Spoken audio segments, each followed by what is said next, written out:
네, 반갑습니다. 한국지방자치학회와 청년창업플랫폼위원회가 공동 주최한 세미나 제3세션을 시작하겠습니다. 저는 사회를 맡은 경북대학교 하예수입니다. 앉아서 인사드리겠습니다.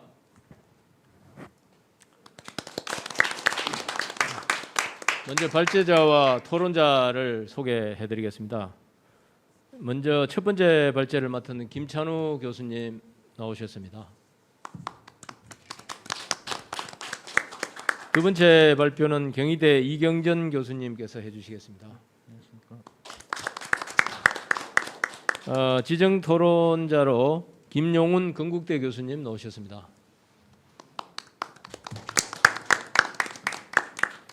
박윤환 경기대 교수님 나오셨습니다. 윤건 한신대 교수님 나오셨습니다. 마지막으로 탁현우 한국행정연구원 박사님 나오셨습니다. 예, 우리가 1시간 40분 동안 토론을 해야 되는데요. 발제를 한 20분씩 발제를 해주시고 지정 토론자께서 한 7, 8분 정도 토론을 해주시고 남는 시간은 우리 플로어에 계신 분들의 토론을 듣도록 하겠습니다. 먼저 그렇다면 김찬우 우리 교수님께서 발제 먼저 해주시기 바랍니다. 네, 저 앉아서 진행하면 되나요? 네. 네.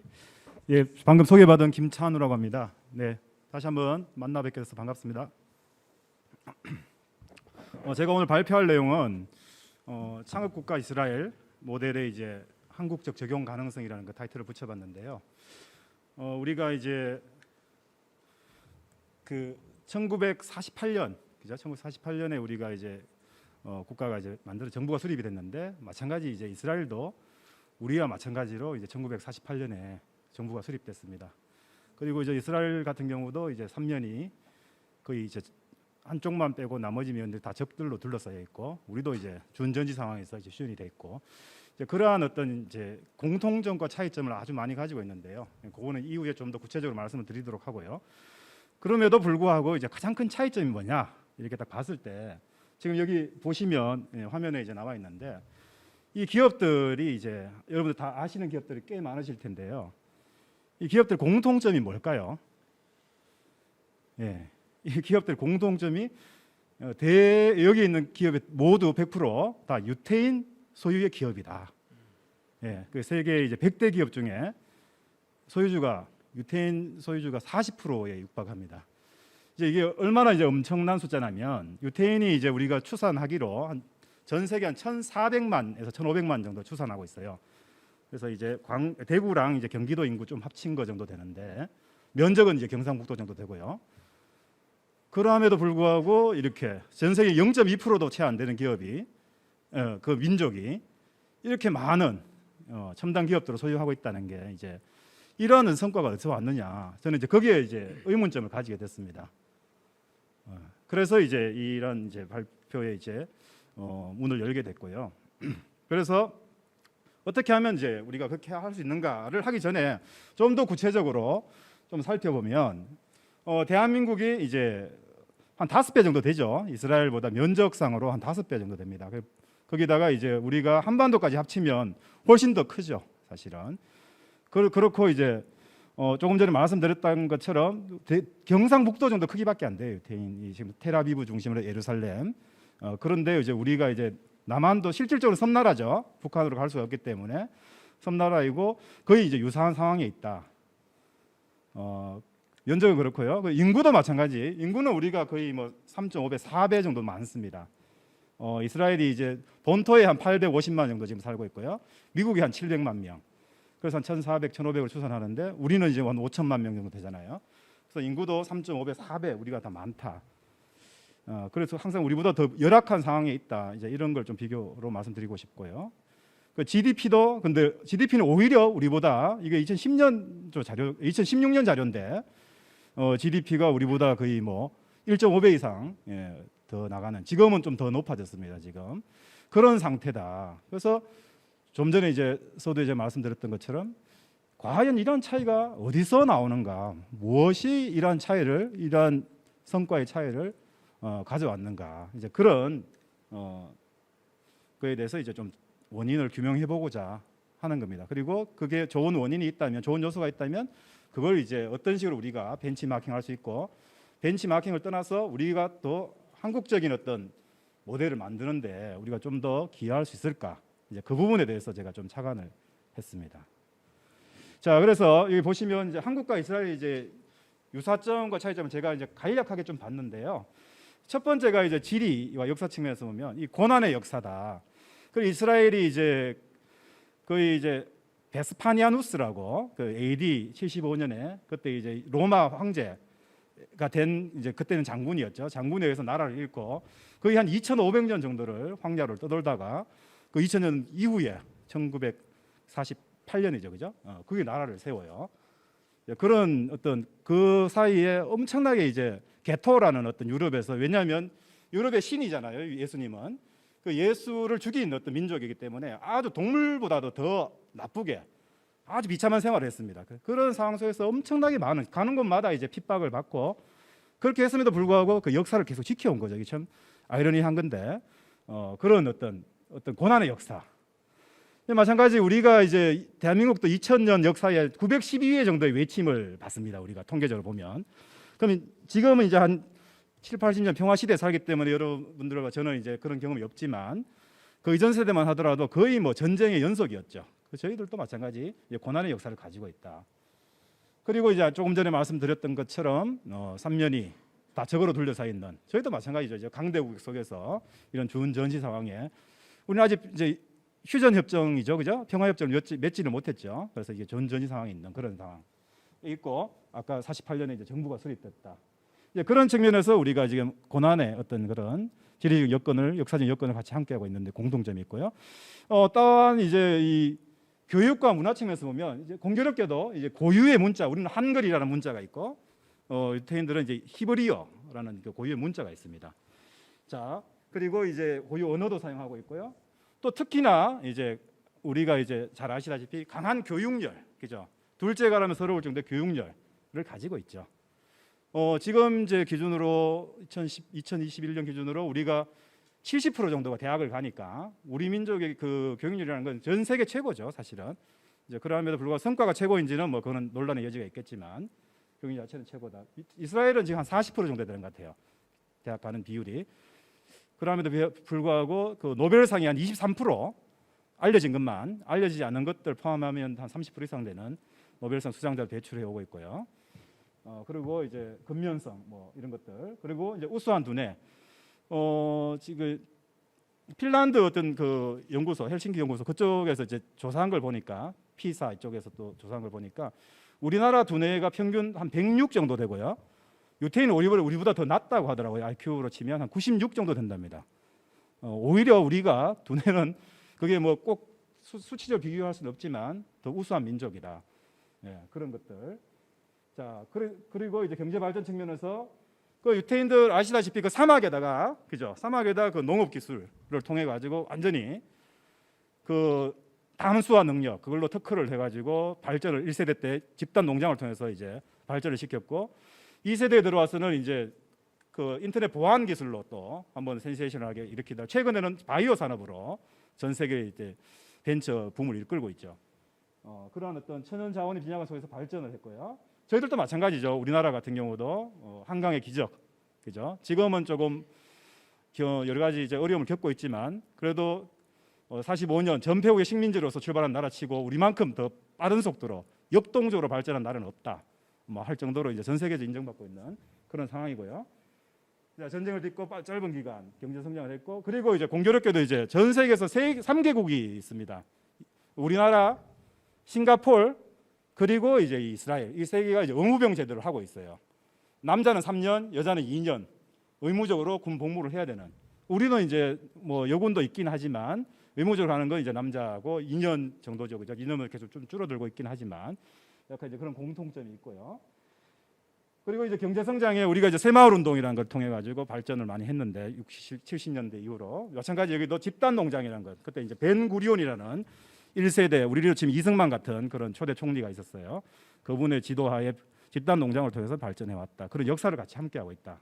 예, 그런 공통점과 차이점, 공통점이 있다. 근데 그 공통점이 우리보다 더 열악했다. 이제 그걸 좀 더 강조하고 싶어요. 그래서 여기 보시면 그럼에도 불구하고 이제 이스라엘 창업 생태계는 우리보다 월등하게 잘 조직화되어 있더라 하는 게 이제 여기에 제가 좀 보여주고 싶은 표인데요. 그 스타트업이 약 6,000개. 텔아비브 우리로 치면 판교 뭐 정도 될 것 같아요. 텔아비브 그 테크노밸리 정도 될 것 같고 그게 70%가 거기에 있고요.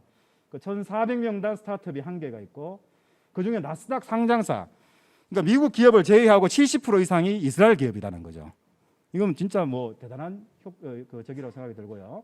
글로벌 R&D 센터가 350개. 그리고 이제 우리가 제일 중요한 게 인큐베이팅을 벗어나는 창업에서 그죠? 죽음의 밸리를 지나가지고 인큐베이팅을 벗어나는 기업들이 얼마나 많으냐가 또 그 창업 생태계 건전성을 보는 건데 그 엑시트 기업이 104건. 평균 4년 반 정도만 되면 이제 정상적으로 간다는 거죠. 돈 더 이상 인큐베이팅 받지 않고 하는 이런 어떤 그 벤처 투자액이 보면은 2016 기준에 5조, 그죠? 우리가 2조인 거에 비해서 한 2배, 2.5배 정도 하고 있고요. 그 GDP 대비 벤처 투자 비율도 거의 뭐 0.38%죠. 엄청나게 많은 비율로 투자가 되어 있고 그 87%가 해외 투자자라는 거예요.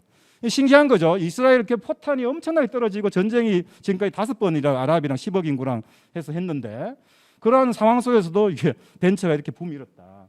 이제 하는 것들이 우리가 좀 살펴봐야 될 지점이 아닌가. 그런 생각이 들고요.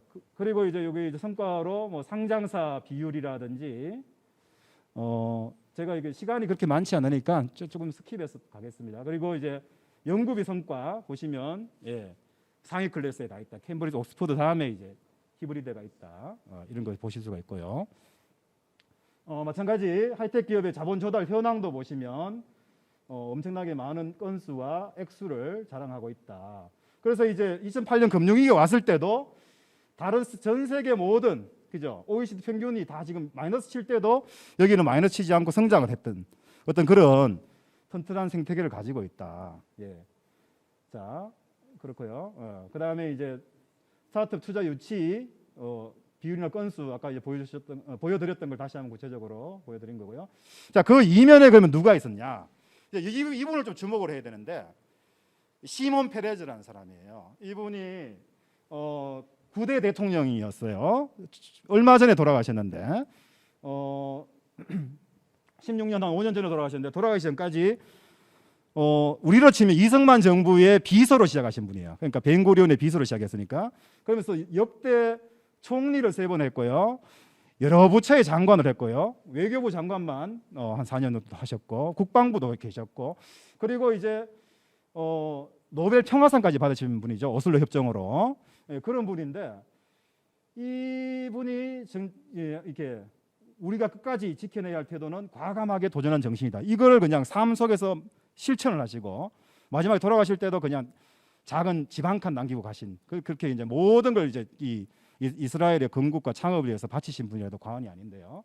그래서 이분을 기리기 위해서 전 세계 모든 그때 뭐 오바마 대통령 해가지고 49개의 원수들이 실제 장례식에 참여하게 되는 그런 훌륭한 분이었는데 이분이 아마 그 토대를 놨다 이렇게 볼 수 있을 것 같아요. 사실은 제가 봤을 때 우리도 이제 이런 지도자를 좀 필요로 한다. 내년이 이제 대선인데 여기에 가까운 지도자를 좀 뽑아야 되지 않을까 뭐 약간 그런 생각도 하게 되고요. 자, 그래서 이제 제가 봤더니 성공 비결이 한 3가지 크게 3개의 어떤 톱니바퀴가 맞물려서 돌아가더라는 거죠. 이게 요즘 아까 전에 얘기했지만 복잡계에서 그죠? 어떤 함께 이제 협업하지 않는 이제는 누구 하나 잘한다가 되는 게 아니라 이게 복잡계에서 함께 돌아가려면 이제 액터가 같이 움직여야 되는데 이제 군대 특히 군대가 있고 두 번째가 이제 창업 시스템 그다음에 후츠바 정신 이런 게 있어요. 군대 같은 경우에 이제 우리가 이제 탈피오트라는 군대가 있어요. 우리로 치면 진짜 그 강철 부대에 나오는 뭐 707 뭐 그런 거 있잖아요. 그죠? 요즘 잘 나오는 공수 뭐 부대 같은 그런 건데 여기에 들어가기 위해서 중고등학교 때부터 남자는 3년 여자는 2년인 기간이지만 그 기간에 최고 중에 최고라는 뜻이거든요. 탈피오트는. 여기에 들어가려고 엄청나게 공부를 하는 거예요. 특히 수학하고 물리학, 과학 이쪽에. 그래가지고 전교에서 20등 안에 들어가야지 지원을 할 수가 있는 거예요. 네, 그런 분위기가 되어 있고요. 이게 이제 사실은 4차 중동전쟁에서 이제 79년에 뭔가 교훈으로 이걸 육성하게 됐어요. 이기긴 이겼는데 제대로 못 이겼다는 것 때문에 그렇게 됐고, 그 주요 인사들이 실제로 이스라엘을 지금 또 창업과 영국을 이끌고 있다. 그런 부대가 있고요. 여기가 가장 큰 핵심적인, 여기서 창업 인재가 길러진다고 봐도 과언이 아니고요. 두 번째는 이 창업 시스템 자체가 정부가 역할이 하긴 하는데 철저히 민간 중심이다. 민간들이 잘 할 수 있도록 정부는 그냥 도와주는 역할만 하더라. 그래서 이제 또 그리고 하나가 또 뭐냐면 이거 수석과학관실이라고 있는데 여기는 아주 그 컨트롤 타워 역할을 하더라. 우리처럼 이게 분산돼 있지 않더라. 우리는 다 분산돼 있거든요. 이따 말씀드리겠지만, 근데 여기는 그런 컨트롤 타워가 있고, 그래서 유기적으로 아주 조직적으로 그렇게 하더라. 그리고 이제 마찬가지 대학, 그죠, 연구소, 그 다음에 지자체 다 연결시킬 수 있는 그런 역량도 가지고 있더라.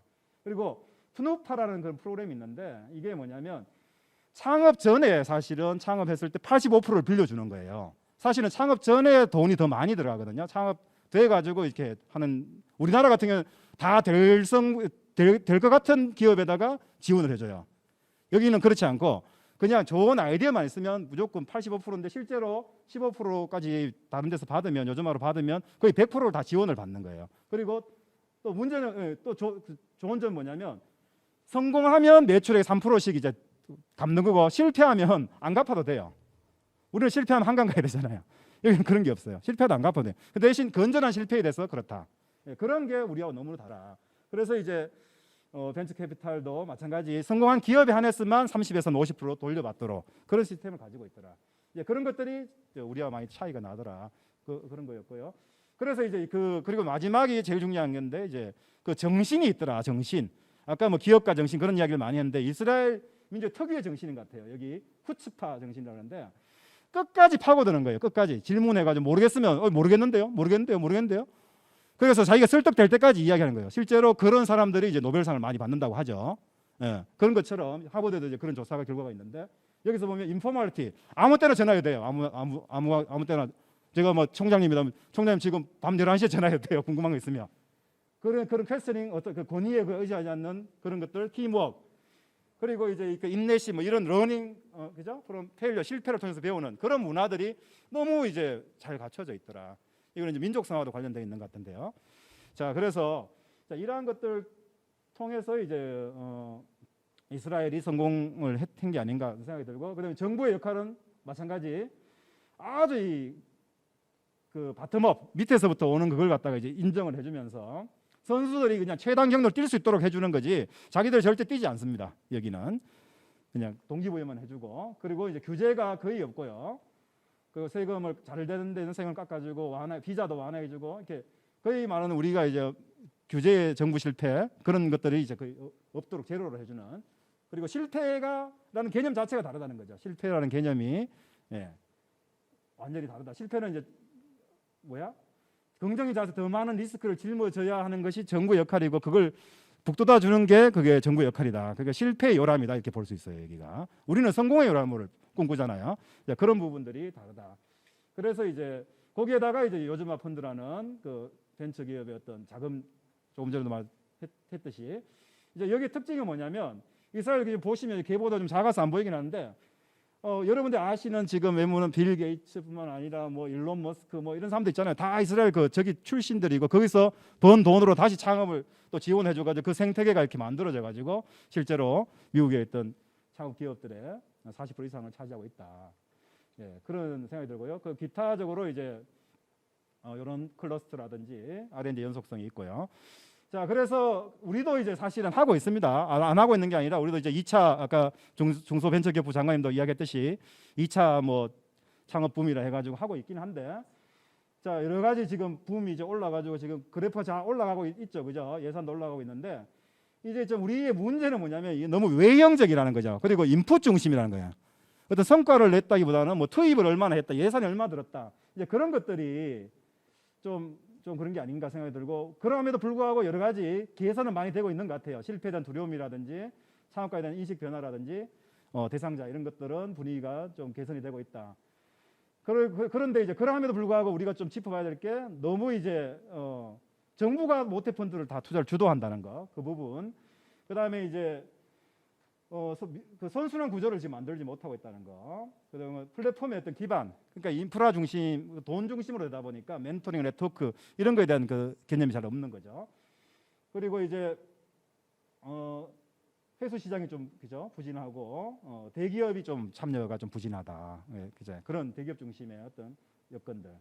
그래서 이제 물어보니까 창업에서 제일 어렵다는 게 뭐냐 이렇게 물어봤더니 창업을 생각해 본 적 있냐 했더니 거의 안 해본 사람이 60%가 넘어요. 그리고 그 중에서 장애 요인은 뭐냐고 물어봤더니 돈 확보가 어렵다, 창업 자금.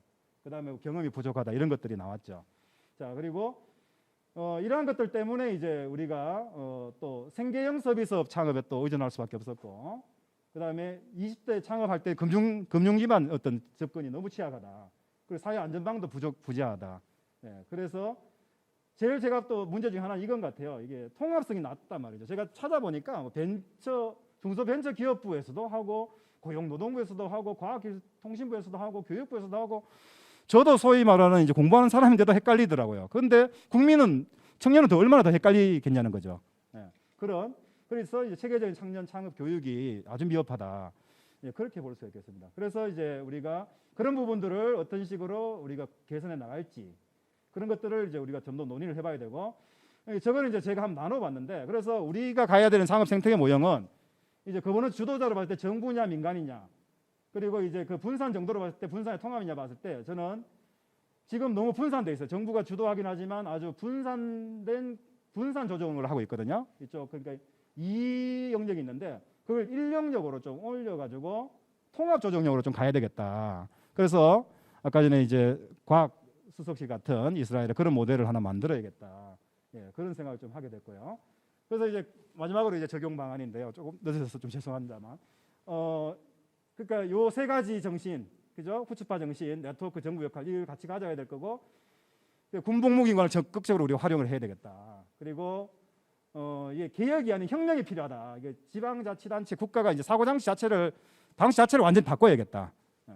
그리고 이제 플레이어에서 이제 생태계 조성자로, 그죠? 판을 깔되 그냥 플랫폼만 그 구축해주고 빠지라는 거죠. 정부는 그냥 총매제 역할만 해주라. 그리고 컨트롤 타워 하고, 그리고 이제 좀 진짜 대통령이 당분간은 그 좀 강력한 의지리 같은 지도자가 좀 나왔으면 좋겠어요. 지자체 장이든 어떻든 간에. 그래서 시몬 페레스 같은 사람이 좀 필요하고, 결국은 실패 요람을 우리가 어떻게 만들어갈 것이냐, 건전한 실패에서. 그리고 창업 자금을 초기에 대폭 지원해 주는 거. 그다음에 더 중요한 거는 실패한 어떤 경험가들 있잖아요. 그런 분들의 노하우를 저는 받아 안을 필요가 있다고 생각해요. 저는 실패 속에 희망이 있다, 성공 속에 희망이 있는 게 아니라 연꽃이, 그죠? 연꽃이 그 더러운 물에서 저기 피듯이 사실은 실패를 많이 해본 사람이 저는 성공할 확률이 더 높다고 보거든요. 근데 그동안 우리는 성공만 너무 강조를 했다. 그리고 이제 이 거버넌스가 모두 참여하는 창업 거버넌스 필요하고요. 그 선순환 창업 생태 구축에 대한 지속적 체계 노력이 필요할 것이다. 예, 그 정도로 해서 좀 5분 정도 늦어서 죄송합니다. 예. 5분까지 늦진 않았고요. 뭐 1분 40초 더 쓰셨는데 아주 그 중요하고 좋은 내용이 많은데 이것을 이제 압축적으로 잘 표현하셨습니다. 한 2분 정도 뭐 늦었다면은 아주 훌륭한 이야기 같습니다. 여기서 인상적인 것은 이스라엘하고 우리하고 공통점이 참 많은데 창업 관련해서는 우리가 배울 점이 많다 이런 내용이고요. 특히 실패라든지 창업에 대해서 이 프레임을 좀 바꿔야 된다. 우리가 뭐 돈 좀 투자해가고 실패하면은 이 낭비를 생각하고 아주 그 도덕적으로 뭔가 공공 마인드가 없는 사람으로 이렇게 치부했는데 그것이 아니다. 실패를 통해서 더 엄청난 우리가 성과를 올릴 수 있다. 이런 생각을 가지는 게 굉장히 중요하다. 이런 말씀을 주셨습니다. 자, 다음으로 우리 이경전 교수님 발표 부탁드리겠습니다. 예, 안녕하십니까. 경희대 경영대학의 이경전입니다. 오늘 청년 창업과 소상공인을 위한 사용자 중심 UCAI는 유저 센트릭 아티피셜 인텔리전스의 약자입니다. 그런 주제로 20분 동안 발표를 하도록 하겠습니다. 예, 이 연구는 사실 하렉스 인포텍과 저 경희대학교에서 작년부터 연구하던 해오고 있는 내용을 오늘 말씀을 드릴 거고요. 자료집에 너무 상세하게 드렸는데 제가 발표 자료는 약간 줄였습니다. 한 60페이지를 줄였는데 20분 내에 발표할 수 있도록 하겠습니다. 그래서 작년 12월에 사용자 중심 인공지능 연구 결과를 1차로 이제 학회에 발표를 했고요. 학회 발표는 오늘 발표가 또 두 번째인 것 같습니다. 최근에 2단계 연구를 마쳤는데 그 내용을 처음으로 발표하는 그런 자리가 될 것 같습니다. 이것은 작년 경영정보학회에서 발표했던 논문이고요. 사용자 중심의 인공지능 정의와 접근 방법 이렇게 해서 발표했던 내용입니다. 그러면 유저 센트릭 AI 연구 배경을 간단하게 말씀드리면 기존의 인공지능 시스템은 사용자 중심적이지 않다라는 어떤 그런 인식에서 출발을 했다고 볼 수 있겠습니다. 그럼 사용자 중심적이지 않다라는 건 뭐냐? 공급자 중심이거나 플랫폼 중심이다. 그래서 이제 예를 들면 AI 스피커가 요즘 많이 사용되는데 어떻게 보면 도청 장치가 될 수 있는 거죠. 사용자들의 어떤 일상생활을 다 듣고 있을 수도 있다라는 것입니다. 이런 것들이 이제 공급자 중심 또는 플랫폼 중심의 인공지능인데 어떻게 하면 사용자 중심의 인공지능이 될 수 있을까? 이런 부분들을 RX 인포텍의 박경영 사장님이랑 지난 2-3년간 계속 토론을 해온 과정에 있었습니다. 그런 과정에서 다른 나라에서도 뭐 스탠포드 대학에서는 휴먼 센터드 AI라는 그런 연구소가 있고요. MIT나 UC 버클리도 관련된 연구소가 있다는 걸 확인했습니다. 우리나라의 경우에는 작년부터 이제 마이데이터라는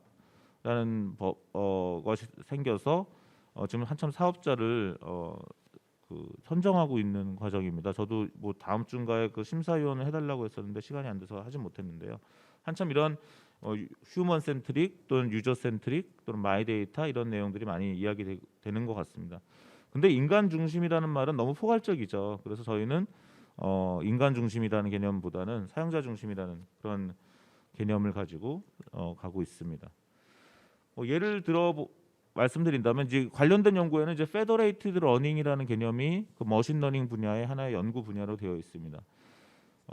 사례로는 이제 구글의 지보드 사례를 말씀드릴 수 있고요. 그 다음에 홍콩 과기대와 그 다음에 위챗, 텐센트가 하고 있는 위뱅크라든가 아니면 미국 기업 엔비디아의 클라라, 인텔리전스사의 이치나이트 정도가 있는데 잠깐 말씀을 드리겠습니다. 구글의 지보드를 보시면 여러분들이 어떤 안드로이드 폰에서 어떤 이렇게 타이핑을 하실 때 예상된 단어가 이렇게 나오죠. 그것이 전 세계 모든 사람들의 단어랑 똑같이 나오는 게 아니라요. 여러분들께서 사용하시는 단어에 익숙하게 나오게 되어 있습니다. 그래서 여러분들이 만약 뭐 감이라고 치면 감사합니다라는 거를 많이 하셨던 분은 감사합니다. 가 나올 거고요. 감을 많이 팔았던 분은 감하면 뭐 감팝니다. 이런 식으로 이제 나올 수 있다라는 거죠.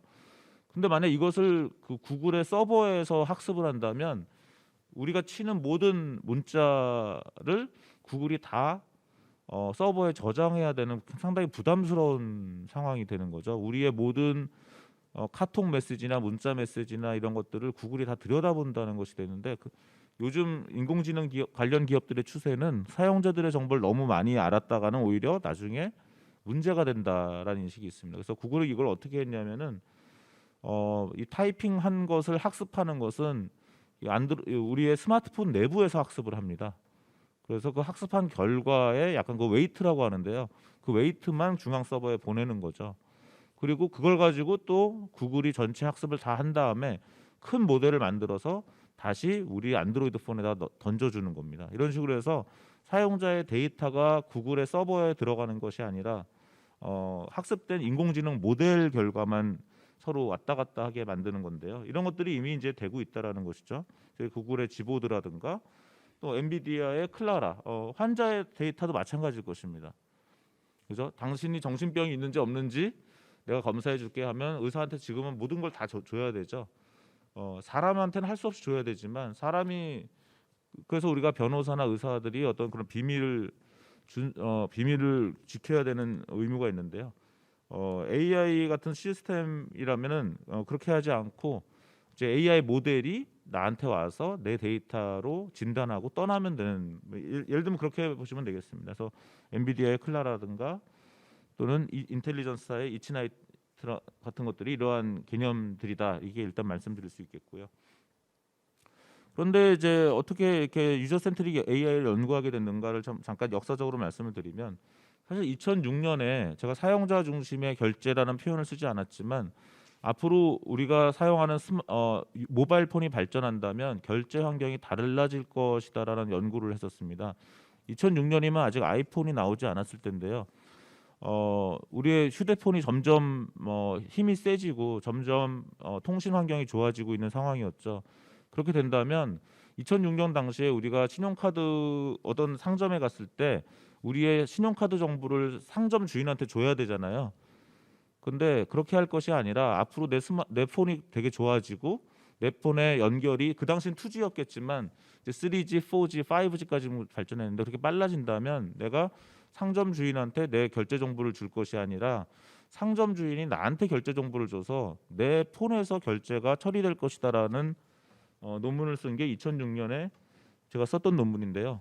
흥미로운 것은 오전에 박경영 사장님도 말씀하셨지만 하렉스 인포텍이라는 회사는 같은 형태의 비즈니스를 그때 이미 시작하고 계셨던 거죠. 그래서 학계에선 제가 그 논문을 썼고 박경영 사장님의 하렉스 인포텍은 당시에 그런 모델로 사업을 하고 있었던 것입니다. 역시 같은 길을 가다 보면 만나게 된다고 이제 2010년쯤에 처음 뵙고 한 2015년쯤부터 같이 연구하고 이렇게 사업을 하게 되었습니다. 그래서 이제 사용자 중심의 결제라는 것을 같이 연구하고 같이 사업했던 사람들이기 때문에 인공지능도 사용자 중심으로 해야 된다. 그러니까 사용자의 데이터가 인공지능 회사로 가는 것이 아니라 오히려 인공지능 회사가 AI 모델을 사용자한테 줘야 되는 그러한 어떤 똑같은 패러다임이라고 보시면 되겠습니다.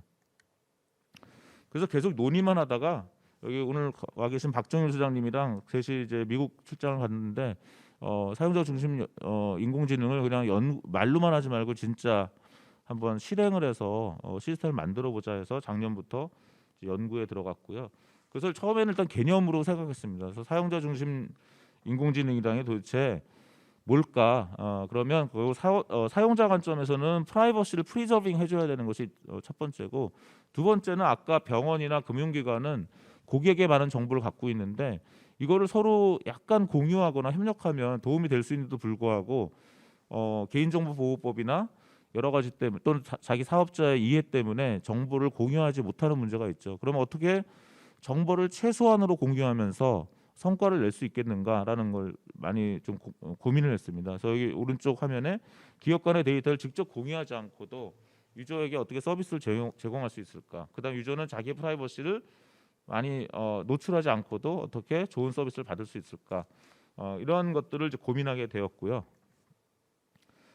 그러다가 일단 분야를 추천 분야로 한번 시작을 해봤습니다. 그래서 이제 결제사는 여러 머천트로부터 결제가 된 정보가 있죠. 우리가 하나의 백화점에서 하는 인공지능과 결제사에서 하는 인공지능은 다를 것입니다. 백화점은 자기의 고객들이죠, 전부 다. 그렇기 때문에 자기 고객들에게만 추천을 하면 되는 건데요. 결제사는 이제 수많은 머천트들과 상대하기 때문에 여기 화면에서 보시는 것처럼 싱글 머천트 환경이 아니라 멀티 머천트 환경이 됩니다. 그래서 이 멀티 머천트 환경에서 한번 실험을 해봤는데요. 결론적으로 말씀드리면 여기 여러 가지 그림들이 있는데, 큰 백화점은 간단히 말씀드리면 혼자 인공지능 시스템을 꾸려도 괜찮더라고요. 근데 작은 소상공인들은 자기의 한두 명, 그러니까 몇 명 안 되는 그 유저들 가지고 인공지능 시스템을 구축해봤자 효과가 없다라는 것입니다. 결국은 인공지능 시스템을 개발할 비용도 많지 않고요. 제가 많은 중소기업에 있는 분들을 만나면 사장님들이 굉장히 인공지능 하고 싶어 하셔요. 근데 돈이 없죠. 그래서 요즘 정부에서 뭐 인공지능 바우처 사업이라든가 데이터 바우처 사업, 그다음에 스마트 팩토리 지원 사업 이런 것들에서 정부 돈을 가지고 이제 AI 하는 사람들한테 그 R&D 자금을 줘서 그렇게 해서 프로젝트를 하게 되는데요. 그래서 이제 그보다 더 작은 회사들, 소상공인들은 더더욱 AI를 할 방법이 없죠. 그래서 저희가 실험을 해본 결과 머천트의 사이즈가 작을수록 정보를 공유하고 협력하는 효과가 굉장히 크다는 걸 알게 되었습니다. 그래서 결국은 여기 저희가 그다음에 두 번째는 이제 처음에는 매트릭스 기반으로 연구를 했고, 이건 자세하게 말씀드릴 수 있는지 모르겠는데 이건 어떠한 제품이 매트릭스 행렬처럼 행렬에 나오는 것처럼 이렇게 했다고 보시면 되겠고요. 그다음에 이제 벡터 기반이라는 개념은 뭐냐면 그것이 같이 사고 팔렸을 때는 비슷한 제품으로 보는 그런 방법론인데 결론적으로 제가 보시면 요즘 업계에서 20번 추천했을 때 한 번 사면 그게 평균입니다. 그러니까 많은 사장님들이 제일 원하는 거는 이 5%가 아니라 이걸 두 자릿수로 늘리는 게 이제 이슈거든요. 과연 두 자릿수로 늘어날 수 있느냐 하는 건 알 수가 없지만 어쨌든 여기 보시면 이렇게 지금 4%, 8% 이렇게 그러니까 20개를 추천하면 그 중에는 이제 걸린다라는 거죠. 그래서 여러 데이터를 가지고 저희가 그 추천 알고리즘 돌렸을 경우에 뭐 결론적으로 말씀드리면은 어떤 큰 상점은 혼자 인공지능 시스템을 해도 된다. 백화점 레벨은. 하지만 그 외에 중소 또 소상공인들은 그것들을 서로 어느 정도 예를 들면 결제사의 정보 같은 것들을 서로 공유해서 추천 시스템에 참여하면은 훨씬 더 좋은 효과를 얻을 수 있다라는 것을 찾아냈습니다. 그다음에 최근에 하고 있는 연구는 이제는 자연어 처리 기반. 그래서 우리가 만약 뭐 호두 과자다 아니면 뭐 쌀 과자다. 호두 과자와 쌀 과자는 사실은 과자라는 면에서는 비슷하고요. 하나는 호두를 재료로 했고 하나는 쌀을 재료로 했다면서 다를 수 있겠습니다. 그러면 이제 사람 같으면 그런 것들을 이렇게 비슷함과 다름을 구분할 수 있는데요. 이것을 하나의 이제 매트릭스나 벡터로만 하면은 기계는 잘 이해를 못 하는데 요즘 인공지능 시스템이 이 자연어 처리를 굉장히 잘합니다. 그래서 저희가 많은 연구의 방법론을 이 수학적인 매트릭스나 벡터로 사용하지 않고 자연어 처리 방법론을 썼고요. 사실 자연어 처리도 결국은 이제 벡터를 쓰는 것이긴 한데 어쨌든 자연어 처리로 했습니다. 그렇게 한 이유는 많은 머천트들이 상품 코드를 그러니까 한 백화점이면 자기 상품 코드를 표준화해서 가지고 있으면 되는데요. 여러 상점들이 협력하려면 그 상품 코드를 다 표준화할 수가 없죠. 그다음에 또 한국 기업이 인도네시아나 아프리카나 다른 중동에 이렇게 진출할 때는 그 머천트들의 어떤 상품의 코드를 다 받을 수도 없고 결국 상품 제목만 이름만 알게 되기 때문에 결국 근본적인 추천 시스템이 되려면 자연어 처리에 기반한 그런 추천이 돼야 된다. 그래서 자연어 처리에 기반한 연구를 계속 하고 있습니다. 다행스럽게도 퍼포먼스가 오히려 더 올라가는 것을 확인할 수가 있었고요. 그래서 이제 시나리오가 어떻게 되는 거냐 대충 한번 말씀드리면 여기 고객 값이 왔는데요. 고객 값은 지금 이 상점에서 한 번도 구매한 적이 없다고 볼 수가 있죠. 하지만 결제사는 이 고객이 다른 데서 뭘 샀는지가 알 수 있습니다.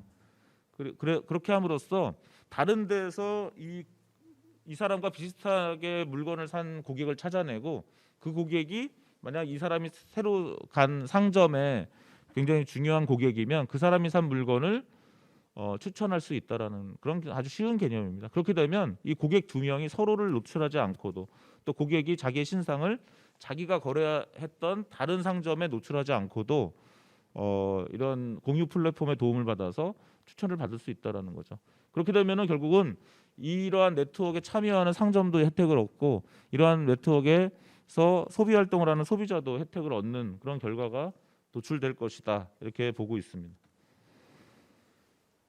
이렇게 하다 보면 지금 뭐 이번 박원순 시장 체제에서 뭐 제로페이 이런 것들이 나왔는데 상당히 좀 무리가 많았죠. 왜냐하면은 신용카드사한테 억지로 수수료를 내리라고 하기도 하고 실제로 수수료가 제로가 되지도 않았는데 어떤 정부기관이 생겨가지고 실효성이 없는 그래서 결국은 세금이 더 많이 나가는 그런 결과가 나왔습니다.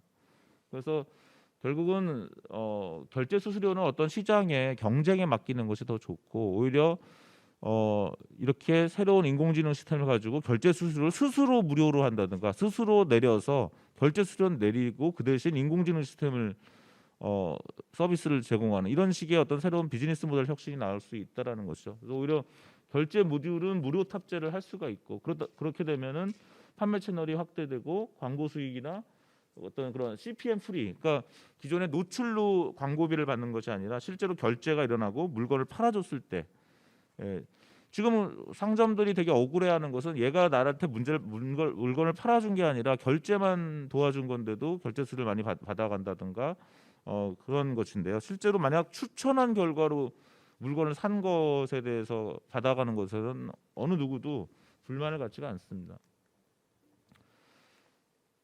그런 식으로 한번 과연 이것이 작동할 수 있을 것인가 이런 여러 가지 연구를 진행을 해봤고요. 그렇게 하다 보니까 재밌는 것은 이러한 그다음 유저들은 역시 또 적절한 추천 서비스를 받게 되고 이렇게 통합된 마일리지를 사용할 수 있다라는 그런 장점이 있고요. 이런 것들이 이런 요즘은 보면 곰신이라는 말 아세요? 예, 군화라는 말이 있다고 합니다. 그 군화는 군인을 얘기하고 곰신은 그 여자친구라고 얘기하는데 요즘에서 이 곰신들이 자기 남자친구를 막 인스타그램에도 올리고 그래서 이렇게 무슨 일 있을 때마다 선물을 해주고 이런 것 통해서 이렇게 이런 특정 집단에 활용될 수 있다 이런 생각을 또 하기도 했고요.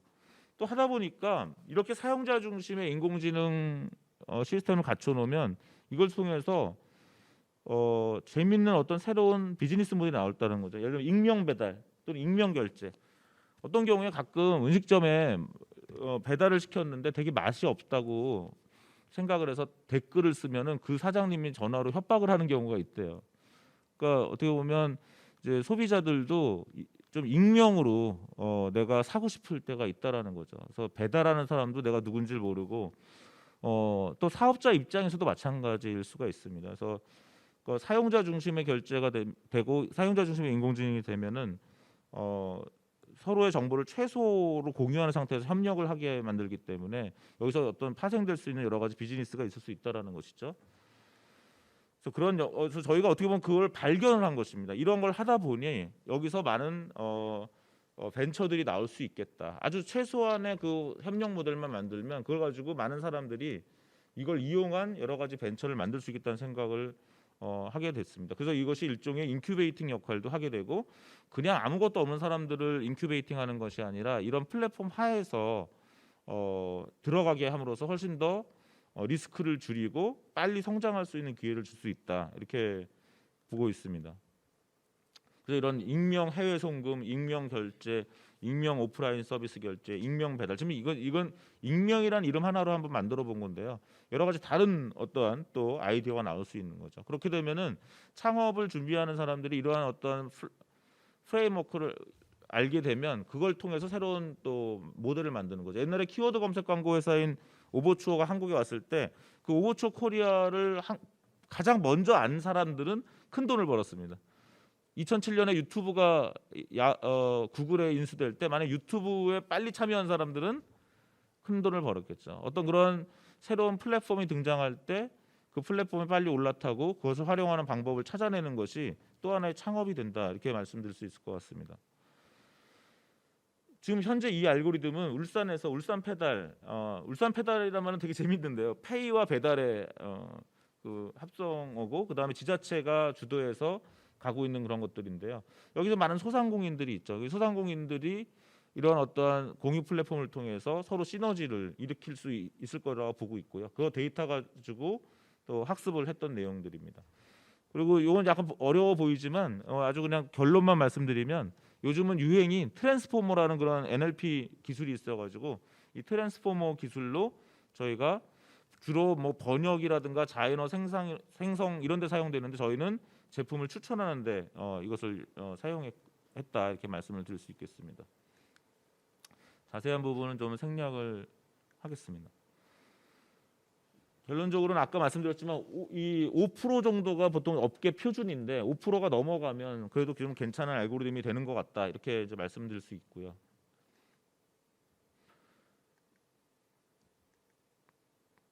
여러 데이터를 통해서 검증하고 있는 그런 과정들을 말씀을 드리려고 했는데 역시 시간이 많이 모자란 것 같습니다.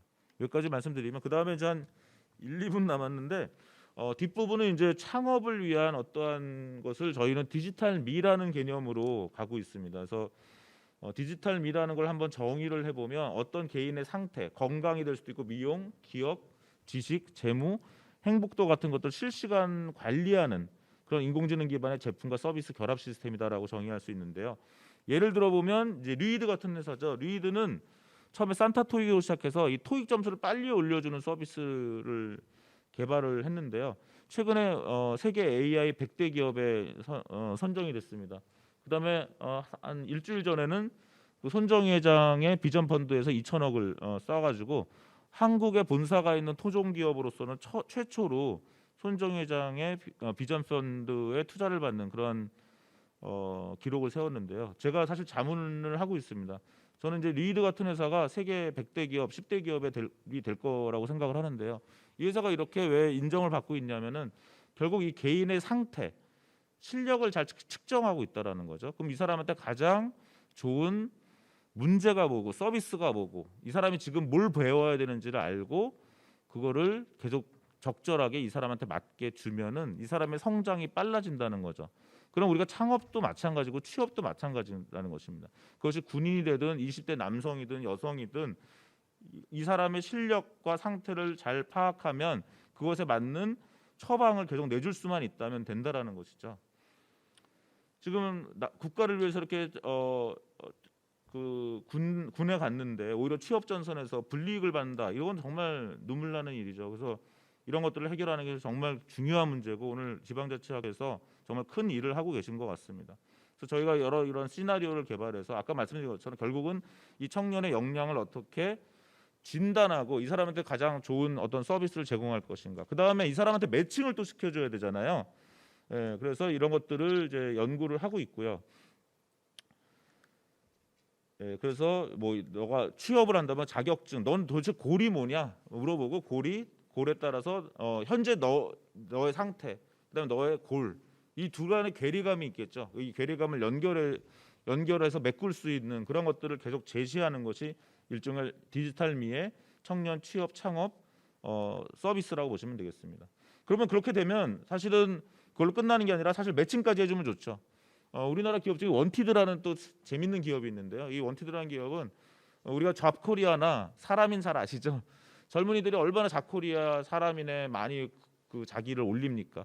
또 중소기업 사장님들은 또 잡코리아와 사람인에 계속 구인구직 광고를 내거든요. 서로 그렇게 올려주는데 서로 매칭이 안 돼요. 예. 근데 원티드 같은 회사는 인공지능을 기반으로 이 둘을 매칭을 해줘가지고 매칭이 될 때만 돈을 받습니다. 근데 사람인이나 잡코리아는 거기에 올릴 때 돈을 받기 때문에 매칭을 시켜주는데 관심이 없죠.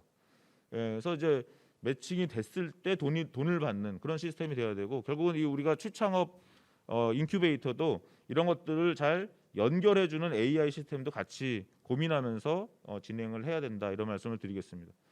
제가 아까 추천 시스템에서 자연어 처리를 한다고 그랬는데 저희가 오늘 시간만 되면 저희가 뭐 GPT-3 같은 거를 시연을 해서 재밌는 걸 말씀드리려고 그랬었는데 어쨌든 저희가 이 디지털 미조차도 자연어로 마치 우리가 누군가 상담하면 이렇잖아요. 아, 너에 대해서 한번 얘기해봐. 그러면 이 사람이 막 말로 얘기하죠. 저는 그동안 어떻게 살았고 이렇게 막 얘기를 하면 그 어드바이저가 그 사람한테 어떤 어드바이스를 합니다. 그렇죠? 그런 것처럼 이렇게 자연어로 상담자가 막 얘기를 했을 때 자연어로 어드바이서가 나갈 수 있는 그런 시스템을 한번 연구를 하고 있고요. 근데 인공지능은 완벽하지가 않아서 실수를 하거든요. 그러면 사람은 이 어드바이저도 실수를 할 수 있기 때문에 거기서 자기가 판단해서 이 사람의 어드바이스 중에 몇 개를 골라서 자기가 액션에 들어가고 자기가 그만큼 향상됐는지를 계속 체크하는 그런 모델이라고 보시면 될 것 같습니다. 예. 예, 시간이 저도 4분을 오버했네요. 예, 여기서 마치겠습니다. 고맙습니다. 네, 상당히 그 흥미롭고 새로운 이야기들이 많았습니다. 근데 말씀을 상당히 유창하게 잘하심에도 불구하고 워낙 방대한 내용이다 보니까 시간을 많이 오버했습니다. 시간이 넘쳐난 부분은 우리 토론자와 제가 쓸 시간을 줄이니까 플로어에 쓰실 시간은 제가 할애해 놓도록 하겠습니다. 고생 많으시고요. 역시 제가 보니까 그렇습니다. 이게 우리 창업 시장은 보면은 마치 그 창업하려는 사람들은 공공 마인드가 부족하고 공공 자금을 떼먹고 도망가는 그런 아주 고약한 심보를 가진 사람으로 취급하는 경향이 있는데 이런 그 창업 AI하고 연결시키기 본다면은 이게 기술 경쟁력이라든지 앞으로 우리 김찬우 교수가 말씀하시겠지만 이 사람 5번 실패하고 그 다음에 성공할 아이템을 가지고 있다. 이 정도까지 우리가 AI가 찾아낸다면은 아마 이 AI가 앞으로 우리 창업 시장에 미치는 임팩트는 굉장할 것 같습니다. 좋은 말씀 주셨고요. 자, 이제 지정 토론을 한번 들어보도록 하겠습니다. 먼저 우리 김용훈 교수님 토론해 주시기 바랍니다. 한 6, 7분, 한 1분씩 예, 알겠습니다. 예. 두 분 발표 잘 들었습니다. 오늘 그 주제가 지방자치 시대 대한민국 청년 창업 모델의 발전적 모색입니다. 그래서 저는 일단 지방자치 시대라는 개념과 연결시켜서 몇 가지 말씀을 드리고자 합니다. 사실 이제 우리가 청년 창업을 위해서 무엇을 어떻게 해야 하는가 이 얘기를 지금 하고 있는 거라고 보여지는데요.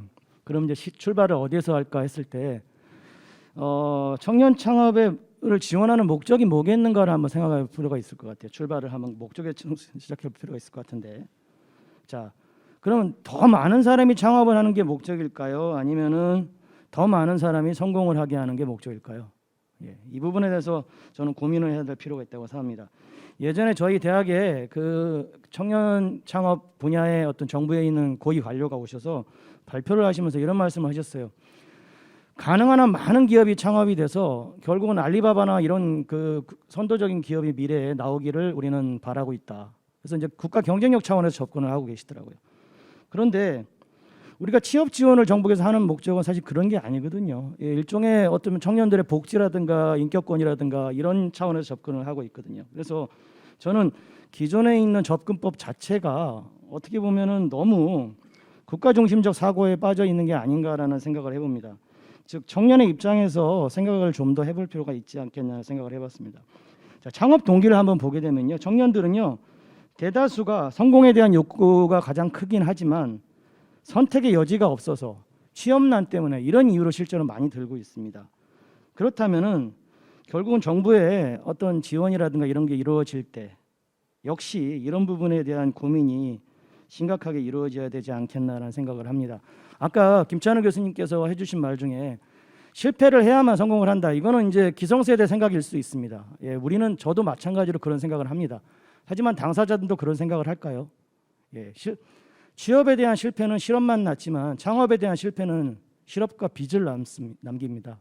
따라서 우리가 기성세대의 시각으로 이런 창업 지원 정책을 하는 것을 좀 더 고민해 봐야 되지 않겠냐. 즉 취업에서도 우리가 취업률이 중요하지만 동시에 유지 취업률이라는 게 중요하거든요. 그러니까 취업의 질을 중요시하는데 창업에서도 역시 창업 건수나 이런 것들에 너무 몰입되지 않고 성공적인 창업의 건수가 결국은 관심사안이 되어야 되지 않겠냐 이런 생각을 합니다. 그래서 청년들이 한번 고민을 한번 제가 봤는데요. 그 창업진흥원의 창업 실태조사 결과를 보게 되면요, 창업의 장애 요인 중에 제일 큰 게 창업 자금입니다.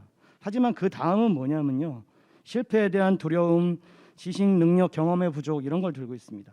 따라서 우리는 창업을 하게 만드는 것도 중요하지만 창업을 성공하게 만드는데 좀 더 고민을 해봐야 되고, 여기에 우리가 관심을 가져야 되는 부분은 청년들이 필요로 하는 부분, 즉 창업 성공에 필요로 하는 부분을 우리가 무엇인지를 살펴봐야 되겠습니다.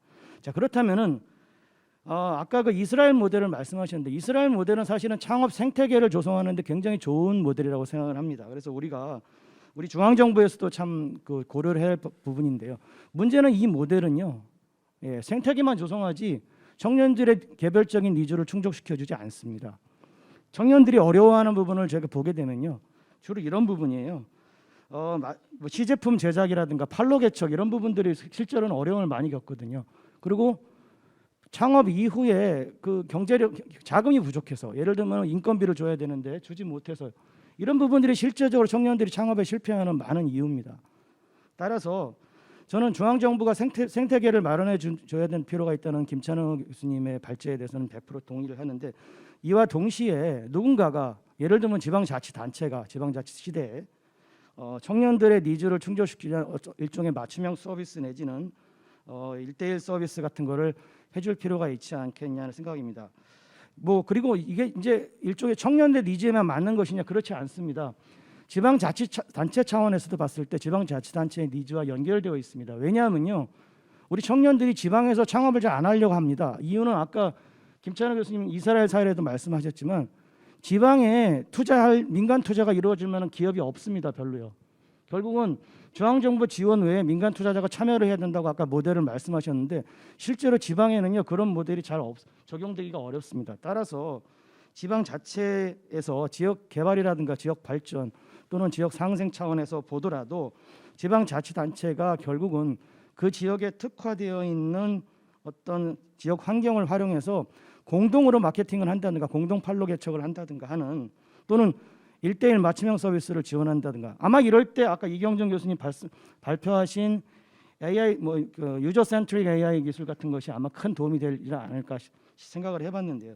이런 어떤 아까 분산적 서비스가 바람직하지 않다고 하는데 저는 그 부분은 맞다고 생각합니다. 중앙 정부는 통일적 서비스를 하되 각 지역에서는 그 지역에서 창업되는 사람들을 위한 어떤 맞춤형 분산적 서비스가 이루어야 되지 않겠냐라는 게 제 생각이었습니다. 예, 뭐 다양한 의견이라고 생각을 하고 받아들였으면 좋겠고요. 이것으로 마치도록 하겠습니다. 예, 감사합니다. 이어서 우리 박윤환 교수님 토론 부탁드립니다. 먼저 지금 4차 산업혁명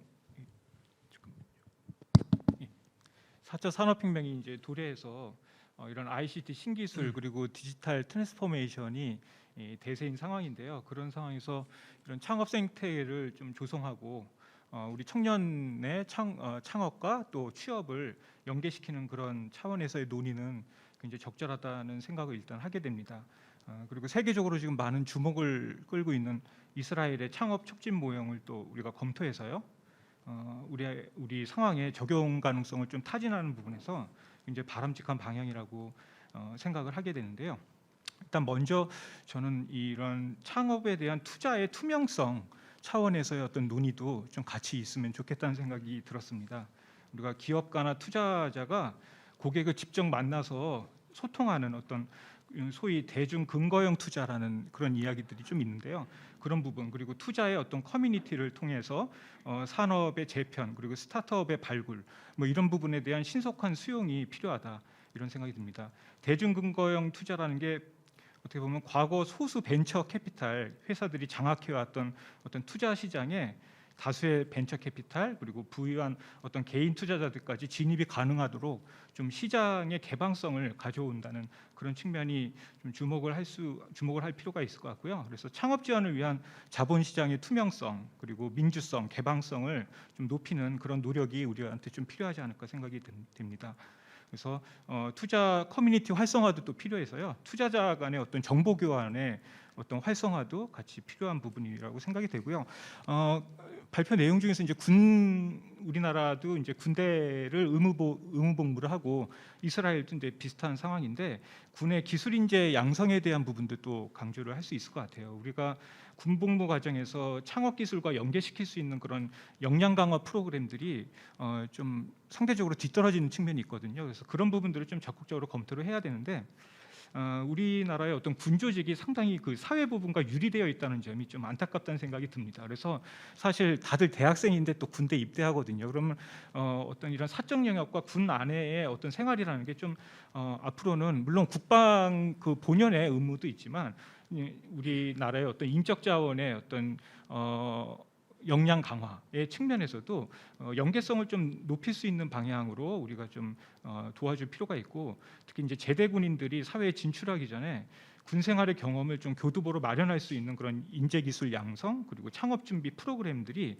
군 그다음에 대학 그리고 뭐 제3의 어떤 그런 센터 중심으로 해서 좀 연계 프로그램을 좀 구조화시키는 게 필요할 것 같습니다. 저는 다른 것보다 정말 중요한 것은 아까 실패를 두려워하지 않는 그런 모험적인 문화. 그래서 한번 우리가 도전해 볼 수 있는 그런 역량이 참 필요한데요. 저도 참 대학에서 일을 하고 있지만 저희 제자들이 저희 행정학과 학생들은 다 공무원 준비하고 아주 안정적인 그런 뭐 공사나 공기업들 가려고만 해요. 그래서 사실 그렇다고 이 친구들한테 우리가 뭐 너희들이 너무 안정적인 것만 취하는 이래서는 뭐 우리나라 미래가 없다 이런 얘기하기도 참 어려운 상황이거든요. 결국에 각 대학들마다 사실은 창업을 이렇게 도와주기 위한 뭐 보육센터나 저희 학교도 창업 보육센터가 있는데요. 그런 센터들이나 뭐 이런 조직들이 있습니다. 그러면 조금 더 어떤 대학 내에서의 어떤 대학생들의 창업을 고취시킬 수 있는 방면으로의 어떤 동기부여 그리고 어떤 인센티브 제공 같은 것들이 정말 필요하다는 그런 생각이 들고요.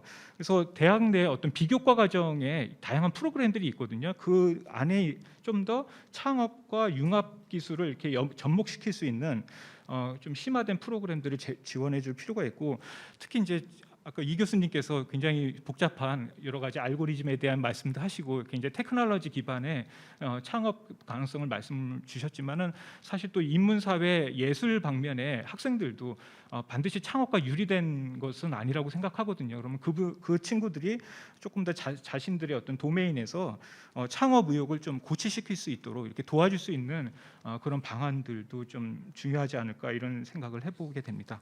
예. 이상으로 토론을 마치도록 하겠습니다. 감사합니다.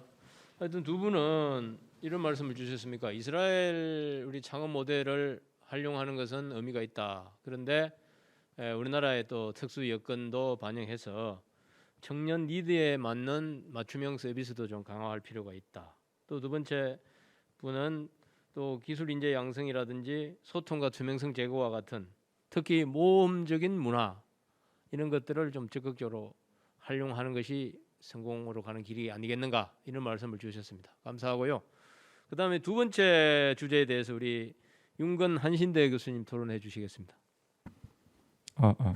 네, 한신대 윤건입니다. 오늘 그 발표 너무 잘 들었고요. 제가 뭐 지정 토론인지 정확히 몰라가지고 그냥 전반적으로 오늘 들은 말씀에 대해서 좀 생각을 좀 해봤는데요.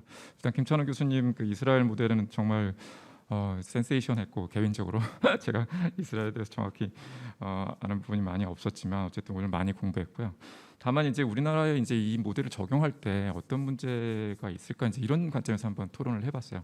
하나는 기관 간 협업 시스템이 부족하다 이런 말씀하셨는데 사실 이제 이거는 우리가 조직론을 공부해 보면 너무나 이제 당연한 환경이기 때문에 이거를 저는 이제 개인적으로는 이 당연한 환경에서는 약간 개방 문제로 풀어야 되는 게 아닌가 이런 식으로 생각하거든요. 그래서 이제 어쨌든 유저 관점에서는 선택할 수 있도록 그래서 유저가 선택하고 그 선택 과정에서 자연스럽게 이렇게 갈라질 수 있는 그런 좀 자연스러운 게 좀 필요하다 생각하고 그다음에 이제 정부가 애자일해지는 그런 이제 환경에 지금 와 있는데 그럼 사실 애자일해지는 정부는 어떻게 될까?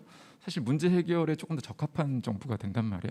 그렇다면 이게 민간보다 더 잘할 수 있나? 뭐 이런 생각도 들고 그러다 보면 결국 민간하고 정부가 경쟁하게 되는 건가? 뭐 이런 생각도 좀 들어요.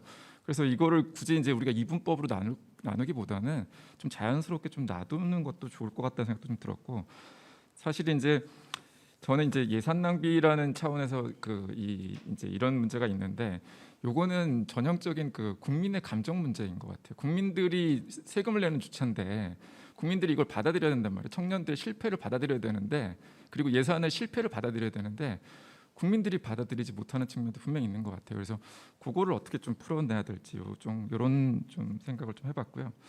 그리고 이제 오늘 이경준 교수님 발표 내용에 대해서는 저도 너무 좋은 발표를 들어가지고 저는 개인적으로 저는 데이터 기반 행정 쪽에 관심을 가지고 이제 공부하고 있는데 이제 특히 이제 이 데이터 기반 행정이 쓰이는 곳을 중에 이제 그 AI에서 많이 활용이 되기 때문에 그래서 인공지능 관련해서 공부를 같이 하고 있습니다. 오늘 제가 느꼈던 가장 좋았던 건 뭐냐면은 인공지능이 결국 사용자에게로 간다. 이게 이제 그 뭐랄까 저는 이제 사용자들의 뭐 보안 문제라던가 뭐 개인정보 보호 문제라던가 뭐 이런 고민들은 많이 해봤는데 결국 유저 입장으로 가서 유저가 원하는 그것을 그럼 유저의 니즈를 파악하고 유저가 어떤 생각을 가지고 있고 이런 것들을 굉장히 잘 알아야 된다. 그래서 그거를 활용해서 지금 AI를 개발하시고 계셔서 이게 가장 중요하다 생각해요. 사실 이제 뭐 이건 취업 정책이지만 창업 정책이지만 사실 다른 정책에도 마찬가지예요. 다른 정책들도 지금 AI 기반 정책들이 굉장히 많이 나오고 있는데 거기서 핵심은 다 공급자 기반이라는 거죠. 그죠? 결국 이제 우리가 논의해야 되는 이제 정책의 대상인 고객 그리고 정책의 고객의 관점에서 그들의 필요와 수요와 그것들을 아까 이제 우리 김영훈 교수님께서 말씀하셨듯이 그 사람들의 수요의 관점에서 출발하면 하는 것이 굉장히 좋은 오늘의 진짜 저한테 이렇게 도움이 됐던 내용이고요.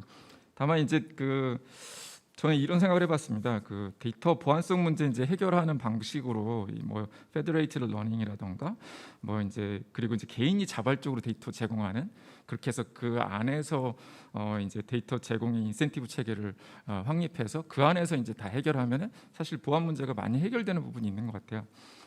결국 그래서 이제 저는 뭐 블록체인이라던가 뭐 이런 관점에서만 보안을 봤는데 실제로 이렇게 이제 마이 데이터 관점에서 보면은 보안 문제가 많이 해결될 수 있다. 그리고 말씀하신 것처럼 그 데이터의 그 최소한의 공유만 가지고 해결할 수 있다라는 거 말씀 주셔서 좋았는데 결국 이제 끝까지 가보면 그래도 역시 구글이 하는 거고 이제 그 구글에 의존하는 문제는 역시 해결이 되지 않는 것도 있는 것 같아요. 그거는 어쨌든 구글에게 AI를 우리가 맡기고 있기 때문에 AI 분석을 맡기고 있는 환경이라서 그렇다고 보이는데 그런 거는 사실 조금 다른 문제긴 한데 그런 문제도 생각이 들었고 그리고 이제 데이터의 신뢰성 문제.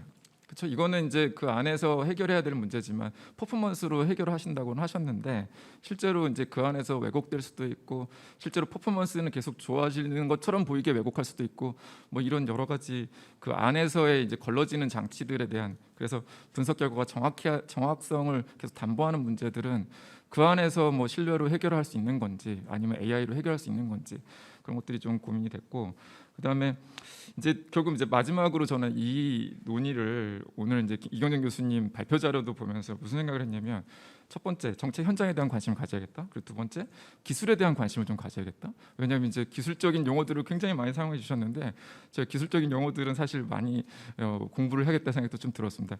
결국 이거는 뭐냐면 학문 간의 연계 차원에서 저도 좀 공부해야겠다는 생각도 좀 들더라고요. 그래서 오늘 그런 측면에서 뭐 토론보다는 조금 저의 그 좀 좋았던 점 중심으로 토론했습니다. 네, 감사합니다.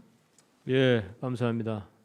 저도 뭐 사전에 그 읽어오면서 그런 어려움이 있었습니다. 야, 이거 공부 많이 해야 되겠구나. 이거 조금이라도 이해하려고 통섭하고 공유하려면은 네. 그런 생각을 했는데 똑같은 또 그걸 느끼시군요. 일단은 우리 그 윤건 교수님은 이 실패에 대한 국민들의 정서가 그게 과연 용납하겠는가? 그렇지 않다면은 정치권에서 입법자들이라든지 이런 사람들이 당연히 고려하지 못할 것이다. 이런 우려를 주셨고요. 또 두 번째는 유저의 수요 관점에서 접근해야 되는데 공급자 중심으로 지금까지 갔다. 그 공급자들의 아마 고민이 이거 있는 것 같아요. 유저의 수요라는 게 워낙 다양하고 또 수시로 바뀌니까 자기들로서는 감당이 안 되는 건데 결국은 이제 AR을 통해서 해결해야 된다. 그래서 행정도 일본에서는 뭐 점차 보급되고 있던데 AI Aid Administration 해가지고 AI의 그 지원을 많이 받아요, 이 사람들이. 그러니까 인간이 수십 명 집단지성을 투입해도 안 되는 것들을 AI가 한꺼번에 이제 단시일에 해결하는 그런 측면이 있는데 그렇게 접목을 시켜가면 좋겠다 이런 지적을 주셨고요. 자, 마지막 지정 토론자 우리 탁현우 박사님 토론해 주십시오. 네, 안녕하세요. 소개받은 한국행정연구원 탁현우입니다.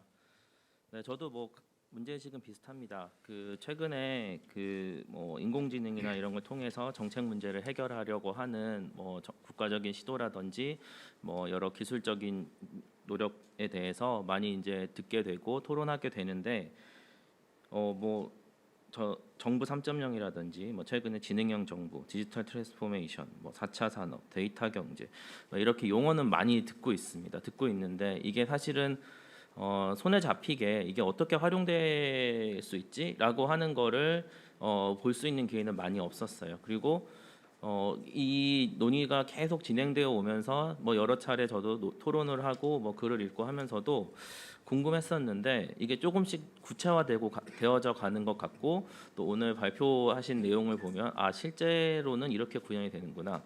사실 손에 잡히지 않긴 마찬가지. 왜냐하면 전문적인 용어에 대해서 이해도가 낮으면 이제 봐도 이해를 못하니까요. 하지만 이제 구체성으로 갔을 때는 상당하게 구체적으로 많은 것을 이제 제시해주고 계시다라고 하는 것을 느낄 수 있었습니다. 그리고 그 이후에 이제 저희가 해야 되는 일은 여기서 제시해주신 내용들이 실제로 어떤 의미를 가지고 알고리즘이 어떻게 구현되고 있는 건지를 이해한 상황에서 앞으로 뭐 지능형 정보를 얘기하든 뭐 데이터 경제를 얘기하든 뭘 얘기하든 간에 이런 거를 알고 얘기해야겠구나라고 하는 자기 반성도 좀 있었고요.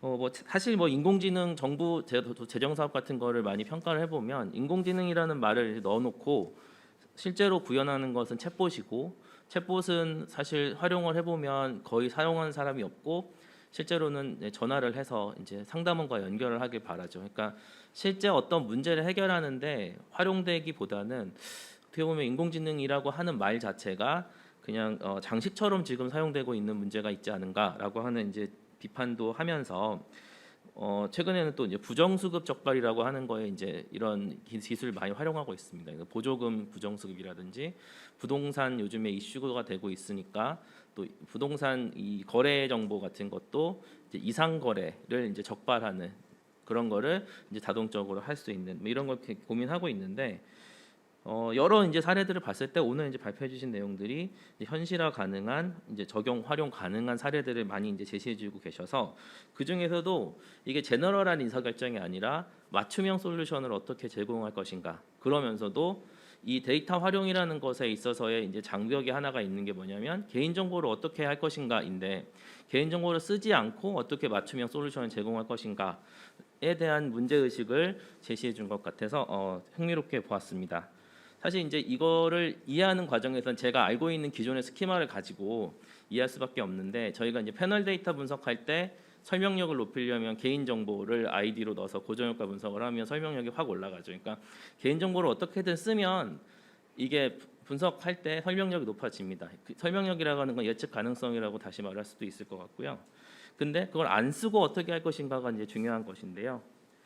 또 다른 예를 들어보면 결측치 분석할 때 어떤 사람들이 특정 문항에 대해서 설문 응답을 안 했는데 이 사람과 유사한 응답을 한 사람들은 이 응답에 대해서 뭐라고 대답했지라고 보고 이 사람이 답을 안 했지만 대충 이 정도 답을 했겠구나라고 이제 유추하는 멀티플 임퓨테이션이라고 하는 테크닉이 있습니다. 그거와 어떻게 보면 유사한 것 같아요. 개인 정보를 넣지 않고 그 사람과 유사한 사람들의 특정을 해서 그 사람들이 응답하는 혹은 구매하는 패턴들을 이제 디텍팅 해가지고 이제 결론을 내는 거죠. 이런 것들은 사실 그 개인 정보의 문제라는 허들을 넘어서서 이 인공지능을 정부에서 활용할 수 있는 획기적인 어떤 접근 방법이라고 생각이 됩니다. 실제로 이제 작년에 제대군인 일자리 관련된 연구를 한 적이 있는데요. 제대군인들을 위해서 어떤 교육 프로그램이 필요할까를 저는 이제 제시하는 거였는데 사실 그거는 되게 원시적인 어떤 접근이었고 지금 여러 사례들 얘기해 주신 것처럼 제대군인이 필요 역량이나 이런 거를 분석을 하고 그다음에 시장에서 어떤 역량을 가진 사람이 필요한가라고 하는 것을 같이 분석을 해서 하는 맞춤형 솔루션을 제공하는 것은 조금 더 고차원적인 어떤 접근이고 활용 범위가 넓겠다라는 생각이 듭니다. 하나 고민되는 것은 저희가 이제 자동차 운전할 때 이제 길 안내를 받으면 실시간 교통 정보를 받아가지고 운전을 할 때 거기서 분명히 이쪽이 빠르다고 얘기를 해서 갔는데 막힐 때가 있어요. 그게 이제 뭐냐면 비슷한 플랫폼을 활용하는 사람들이 걸로 다 몰리는 거죠. 그러니까 이 취업하고 이런 걸 매칭하는 것에서도 그 사전적으로는 사실 이 역량이면 이 취업하는데 갈 수 있는데 그 추천을 받고 많은 사람들 그쪽으로 몰리면 이제 경쟁률이라고 하는 게 이제 사후적으로 확률이 달라질 수 있는 거죠. 그러면 그것까지도 어떻게 보정할 수 있을까? 뭐 이런 것도 좀 고민이 됐고요. 하나 더 말씀드리면 이제 그 저는 이제 공공 분야에서 이걸 어떻게 활용할 것인가를 고민했을 때 이제 정부에서 이제 여러 기관에서 다양한 데이터들을 생성하고 있는 거를 사실 두 가지 패러다임인데 하나는 한 군데 다 합쳐가지고 데이터를 다 뭉쳐놓고 그 다음에 분석을 해보자라는 패러다임이랑 하나는 분산되어 있는 거를 어떻게 분산되어 있지만 연계해서 활용할 것인가의 관점이 있는데 지금 말씀하신 걸로 보면 분석의 모듈을 분산되어 있는 데이터에 각각 뿌려서 각각 분석해서 결과치를 가져오고 통합한 다음에 다시 뿌려서 보정하는 과정을 수차례 반복하는 이런 식으로 하면 사실 데이터를 다시 다 통합해서 뭉쳐야 되는 어떤 물리적인 비용이라든지 하는 것도 줄일 수 있고 이런 경우에 사실 우리나라는 지자체 같은 데이터, 병원 데이터, 공기업 데이터 이런 것들 각 기관별로 쫙 나눠져 있는 거를 이 방식을 하면, 그러니까 유사한 구조를 가지고 내용을 가진 데이터가 여러 군데 있을 때 이런 방식으로 어떤 정책 문제 해결할 때 활용한다. 그럼 되게 좋을 것 같다는 생각이 들었습니다. 여러모로 말씀해주신 내용들이 조금 더 이렇게 눈을 뜨게 해주는 좋은 발표였다고 생각이 들고요. 김찬우 교수님 발표에서 딱 한 가지만 말씀을 드리면, 건전한 실패가 가장 핵심인 것 같습니다. 건전한 실패를 어떻게 우리가 알 수 있느냐. 그래서 이 사람은 열심히 했다고 하는 거를 우리가 알고 그거에 맞춰서 해야 되는데, 이 건전한 실패를 알지 못하기 때문에 지금까지 모든 문제들이 생기는 것 같거든요. 그거에 대한 거를 정의하는 것이 앞으로 우리 이제 학자들이 해야 될 일이 아닐까라는 생각입니다. 네, 이상으로 토론 마치겠습니다. 예, 감사합니다. 그 매칭할 때 있어서 쏠림 문제라든지 또 그 시차 극복 문제 이런 문제를 지적해 주셨고요.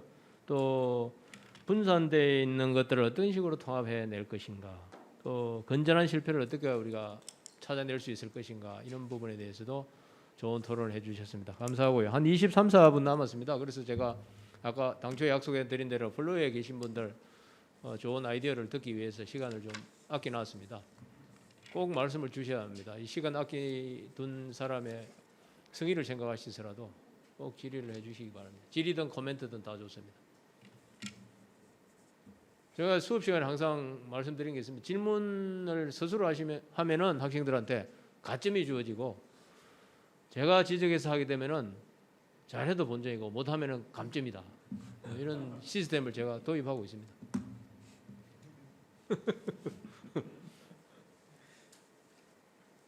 네, 누구? 시간을 많이 확보해 두었습니다. 한 5분만 하시죠. 뭐. 누가 먼저 하실까요? 네, 소속을 밝혀주시고 토론해 주십시오. 마이크. 마이크 제 있네.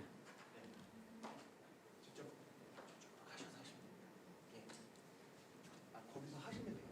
아니요, 마이크 말고 직접 하실게요. 직접. 마이크를 빼가면 좋지 않나? 다른 사람도. 방송이 같이 들려서. 방송이. 예. 예, 안녕하세요. 저는 한국지방경연구원의 전성만이라고 합니다. 다음 그 라운드 테이블이 있었는데 해수 저 원장님 계셔갖고 인사드리러 왔다가요 폭탄을 맞은 것 같아요. 사실 그 제가 중간에 들어와서 잘 내용 모르는데, 기본적으로 지금 제가 드는 생각, 요즘에 그 자치 3.0, 30년 회고, 뭐 전망, 미래, 막 이런 얘기를 많이 하는데, 요즘 곰곰이 생각을 해봤어요. 사실은 이게 저도 이제 나이가 한 40대 후반 50대가 되는데, 과연 미래에 대해서 주역들은 이제 청년일 텐데, 그리고 자치도 이제 우리가 30년 막 예견하거나 어떻게 가야 되는 방향성이, 그런 생각이 들더라고. 우리가 10년 뒤면 다 퇴직을 하는데, 사실 우리가 10년 계획을 세우고, 그리고 지금 현재 그 가지고 있는 우리가 어떻게 가는 방향성이 과연 어떻게 가야 되는가를 한 번 더 고민하게 되더라고요. 그래서 오늘 보면 그 김찬호 교수님이나 이영정 교수님의 방향성은 그런 것 같아요. 현재 가지고 있는 우리가 가지고 있는 그 기성세대, 우리가 가지고 있는 어떤 정책들이 어떻게 가는지에 대한 어떤 그 방향성을 주신 것 같아가지고, 사실 그 문제의 출발은 거기서 오는 것 같아요. 지금 현재 문제점도 어찌 보면 우리가 공급자 중심이기 때문에 이런 얘기가 나오는 거라는 생각이 들고요. 그래서 개인적으로는 그러한 그 방향성이 더 확대되지 않을까 하는 생각이 들어요. 실패라는 것도 그 친구들의 몫이고, 사실은 우리 자식이나 청년들의 몫이고, 그냥 저희가 어떻게 지원을 해줄까에 대한 그런 거에 대해서 조금 더 초점을 맞추는 게 우리의 생각이지 않을까 들어서요. 그 부분에서 조금 더 발자들의 의견을 듣고 싶습니다. 예, 감사합니다. 우리 한국지방행정연구원의 전성만 박사님 감사합니다. 또 다른 분? 아니, 4분 남으셨습니다.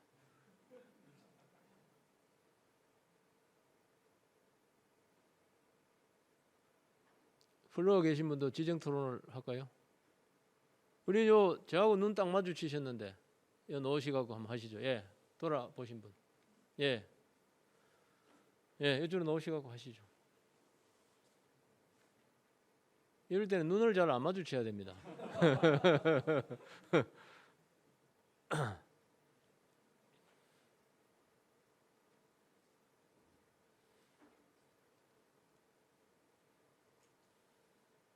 안녕하세요. 저 세명대학교 신하영 교수입니다. 근데 이따가 발표를 할 예정이라서 벌써부터 마이크를 주시면 매우 당황스러운데요.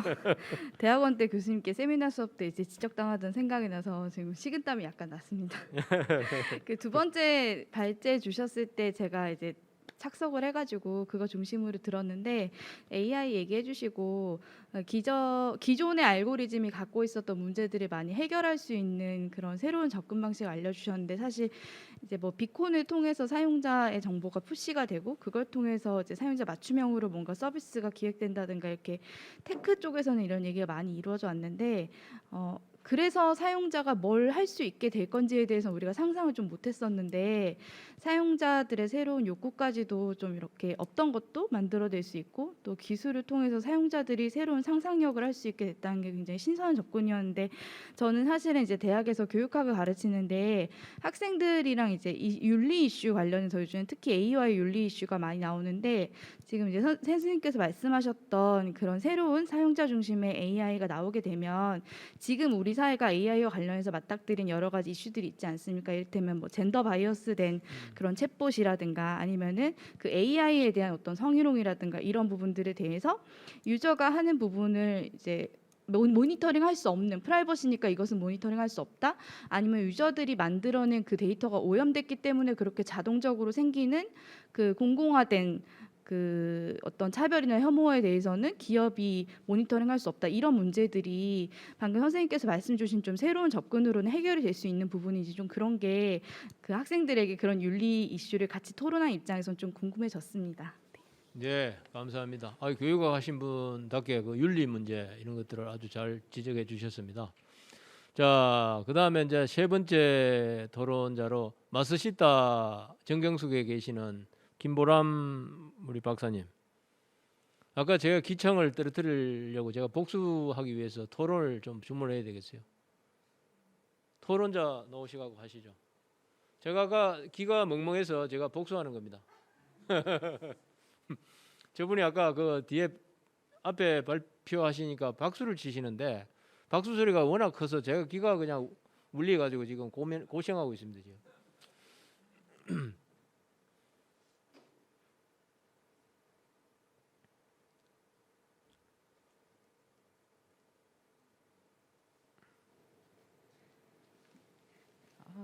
네, 그 잠깐 전화 받고 화장실 갔다가 마른 하늘의 날벼락이어가지고 근데 발표는 발표 잘 들었습니다. 감사합니다. 그리고 질문 드릴 기회를 주셔서 감사합니다.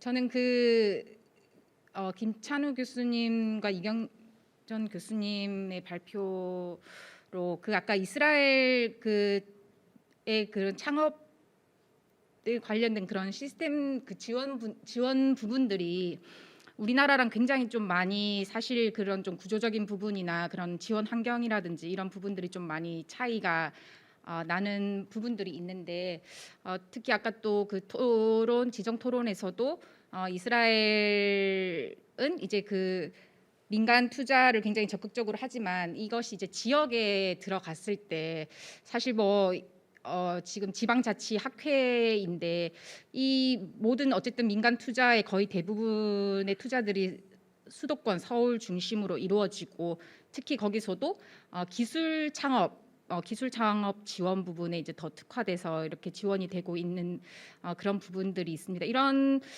상황에서 진짜 그 로컬을 기반으로 한 특히 소도시, 지방 중소도시에서의 그런 창업을 아까 이제 공동의 그런 마케팅 이런 말씀도 해주셨는데 그것을 혹시 이경전 교수님의 그런 또 인공지능이나 사용자 중심 공유 플랫폼으로 어떻게 그런 부분들을 혹시 극복할 수 있는 방안이 지역에서 로컬 지방에서 그런 사용자 중심 공유 플랫폼이 지역의 소상공인들과 청년들의 지역 특화 골목 창업들 이런 것을 어떻게 지원을 해줄 수 있을지 좀 지자체와 기업과 인공지능 이쪽 부분의 그런 연계 방안이나 이런 부분에 대해서 듣고 싶습니다. 이상입니다. 예, 감사합니다. 제가 토론에 안 오면 마지막에 질문을 드리려고 했는데 딱 그 질문을 하고 들어가시네. 아유 감사합니다.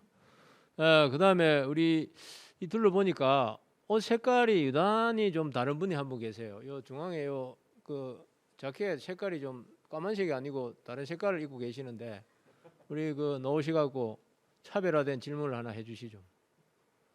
옷이 차별화되듯이 질문도 아마 다를 것 같아요. 아이디어가.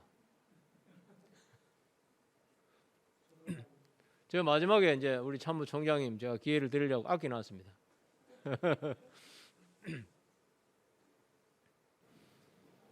네, 안녕하십니까. 저 하렉스인포텍 신입사원 김승준입니다. 네, 제가 지금 입사한 지 한 달 채 안 돼서 지금 많이 회사에 대해서도 많이 배우고 있고, 그리고 오늘도 이경림 교수님 말씀하신 거를 보면서 더 많은 거를 배우고 느꼈는데요. 제가 질문은 아니고 저희 사장님도 계시고 뭐 고모님도 계시니까 제가 느낀 바를 좀 말씀드리면,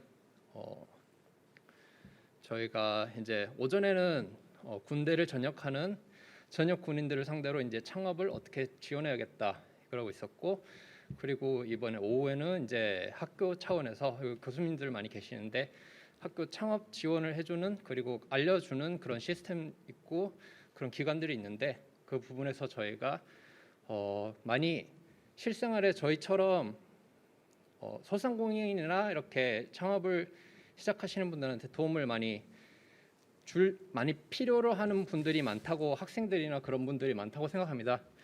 그런 부분에서 저희가 좀 빨리 이제 개발을 하고 계획을 해 나가는 차원에서 그런 단계에서 저희가 일찍 좀 만나고 상담을 하고 앞으로 저희와 함께 콜라보를 해서 이렇게 나중에 사업을 키워 나가자라고 하면, 예를 들면 이제 아까 같은 뭐 링티 같은 업체는 저희가 좀 일찍 만나서 얘기를 했으면은 나중에 이렇게 커졌을 때 같이 많이 커가는 그런 좋은 시너지 효과도 발휘하지 않았을까라는 생각을 했습니다.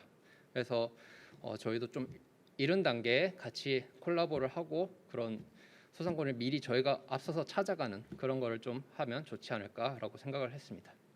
네, 이상입니다. 감사합니다. 이거 신입사원답게 뭐 아주 새로운 의견을 주셨습니다. 감사하고요. 우리 이제 플로어에 계신 분 중에서 마지막 토론자인데요. 우리 제47대 육군 참모총장을 역임하시고 지금은 월드투게더 회장으로 계시는 김용우 우리 회장님 말씀을 듣도록 하겠습니다. 박수로 한번 청해 주십시오. 네, 저도 이제 플로어에 있다 보니까 갑자기 생각이 떠올라서 이거 뭐 질문이기도 하고 제 의견이기도 하는데, 사실 이제 청년들에게 군에 들어왔을 때 이제 취업이나 창업에 그 기회를 제공하는 것은 굉장히 의미가 있다고 봅니다. 왜냐하면 일반 대학에 다닐 때는 사실은 공부도 해야 되고 연애도 해야 되고 뭐 여러 가지 걱정거리가 많아서 전념할 수 있는 여건이 없는데, 군에서는 그런 면에서는 굉장히 차별화된 좋은 환경을 갖기 때문에 정부 차원에서 좀 관심을 가지고, 지금까지 사실 이제 군에서 이제 자체적으로 또 이렇게 했는데, 군과 정부나 이제 국가 차원에서 지자체가 이렇게 관심을 가지고 한다면 훨씬 시너지 효과가 발휘할 수 있다. 1세션에서 이제 그런 것들이 논의됐는데, 제가 이제 의견과 질문은 뭐냐면 이스라엘과 AI의 이제 결합인데요. 제가 늘 고민했던 것이 우리의 어떤 복무제도를 좀 더 유연하게 좀 바꿔보자. 이게 이제 취업이나 창업의 어떤 여건 조성하고도 관련이 됐다고 보는데, 뭐냐면 지금 대부분의 우리 청년들이 1학년 때 군대에서 때우기 위해서, 빨리 마치기 위해서 군대를 선택해서, 또는 내가 어떤 시기라든가 부대를 정하지 못하고 자기의 전공이나 특성이나 기호와 관련성이 없이 일방적으로 컴퓨터에 돌려가지고 이게 가는 거거든요. 근데 제가 이제 이스라엘에 갔을 때 그들의 군이라든가 또 탈표 부대라든가 거기에 운용 같은 것들을 보면은 그 유저 센트릭이라는 것들을 뭐 AI로 하지는 않지만은 굉장히 정밀하게 고등학교 시절부터 그들의 특성이 어떻게 되고 수준이 어떻게 되고 이런 것들을 선별해서 부대의 특성에 맞도록 이렇게 매칭을 시켜주는 시스템들이 굉장히 정교하게 발달됐다라는 걸 봤어요. 예컨대 거기 인공지능을 하는 통제센터에 한 40-50명 조의 그 전문 인력들이 있는데 여군 2등병이 있더라고요. 여군 2등병이 제가 가서 이제 브리핑을 하는데 뭐 모니터 한 8개 놓고 다리를 꼬가면서 이렇게 앉아서 브리핑을 하는데 이 친구가 고등학교 여고 출신이에요. 근데 이제 여고 출신 중에서도 이제 그런 우주라든가 천문학이라든가 과학기술 계통에 아주 성적이 좋은 학생들을 소수를 선발해서 8개월 정도 관련 교육을 시키고 운용하는, 실제로 역량은 중견 간부의 능력을 발휘할 수 있도록 해주는 거더라고요. 왜 우리는 그게 되지 않을까? 탈피옷과 같은 시스템을 우리 군에, 특히 저는 이제 육군에 전무하기 위해서 이제 고민했던 것이 선택적 유연 복무제라는 건데요. 제가 아까 이경전 교수님의 유저 센트리 AI를 보면서 이런 생각을 해봤어요. 이게 가능할 건가?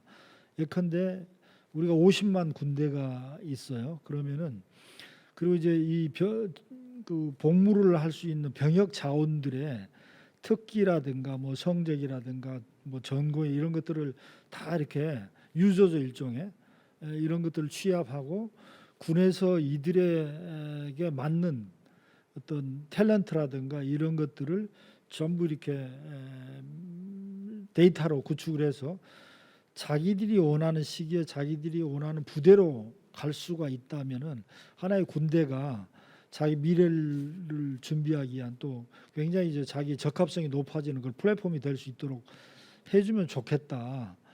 그러면 구태여 군대를 꼭 1학년 마치고 떼우고 가는 시스템이 아니라 제가 보니까 한 4학년 마치거나 대학원을 마치고 군대에 가더라도 체력적인 면에서 전혀 문제가 없고요. 오히려 정신적인 면에서도 안정이 될 수가 있고 또 내 전공이라든가 어느 정도의 역량을 갖추고 가기 때문에 그것을 군에서 다시 프랙티스할 수 있고 취업이나 창업의 기회를 마련할 수 있는 오히려 더 좋은 기회가 된 것 같더라고요.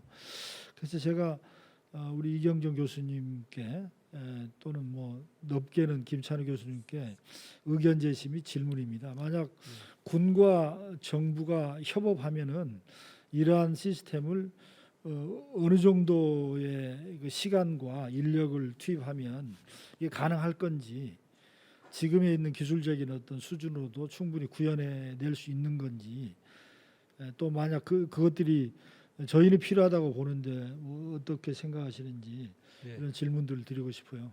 네. 아유 감사합니다. 네, 이상입니다. 예, 감사합니다.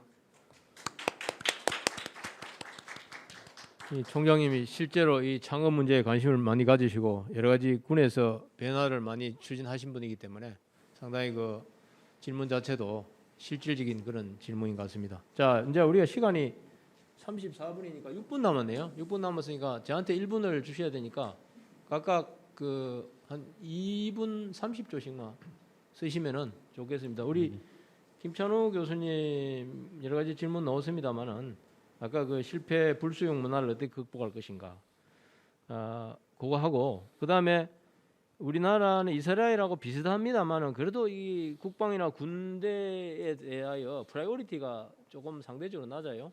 이런 차원에서 군대를 이스라엘처럼 우리가 활용할 수 있을 것인지 그런 부분을 포함해서 답변을 해주시기 바랍니다. 예, 감사합니다. 간략히 좀 종합적으로 그냥 말씀드리겠습니다. 여러 가지 고견들 많이 주셨고요, 질문도 많이 주셨고 공부가 많이 됐습니다. 제가 이제 드리고 싶은 거는 조금 전의 상황입니다. 저희들이 우리 하예수 이제 교수님께서 질문 있으신 분을 하시라. 아무도 손을 안 들어요. 이게 똑같습니다. 이게 지금 우리 상황이에요. 실패에 대한 두려움 때문에 이게 우리가 아주 문화적으로 이스라엘 같으면 난리 납니다. 여기서 서로 하려고 난리가 나거든요. 왜? 전 참모총장도 오시고 행정연구원장도 오시고 뭐 여기에 경험을 얻기 위해서 엄청나게 하는데 우리나라는 반대 상황인 거죠. 이겁니다. 근데 이제 어떻게 하셨죠? 우리 하예수 이제 원장님께서 유머스럽게 이런 역할이 정부 역할이 필요하다 지금. 그래서 정부가 다 주도하자는 게 아닙니다. 제가 이야기하는 게 뭐 정부가 알아서 다 끝까지 하겠다는 게 아니라 지금 얼어붙어 있는 우리가 그렇다고 해가지고 우리가 창업 정신이 없느냐, 전혀 그게 아닙니다. 우리가 지금 한류를 통해 가지고 BTS, 뭐 싸이 아까 말씀하셨지만 정말 폭발적인 에너지가 있는데 그동안 이게 압축적인 성장을 하면서 우리가 유교 중심 그런 군사 독재 이런 걸 경험하면서 이제 그게 짓눌러 놨다는 거죠.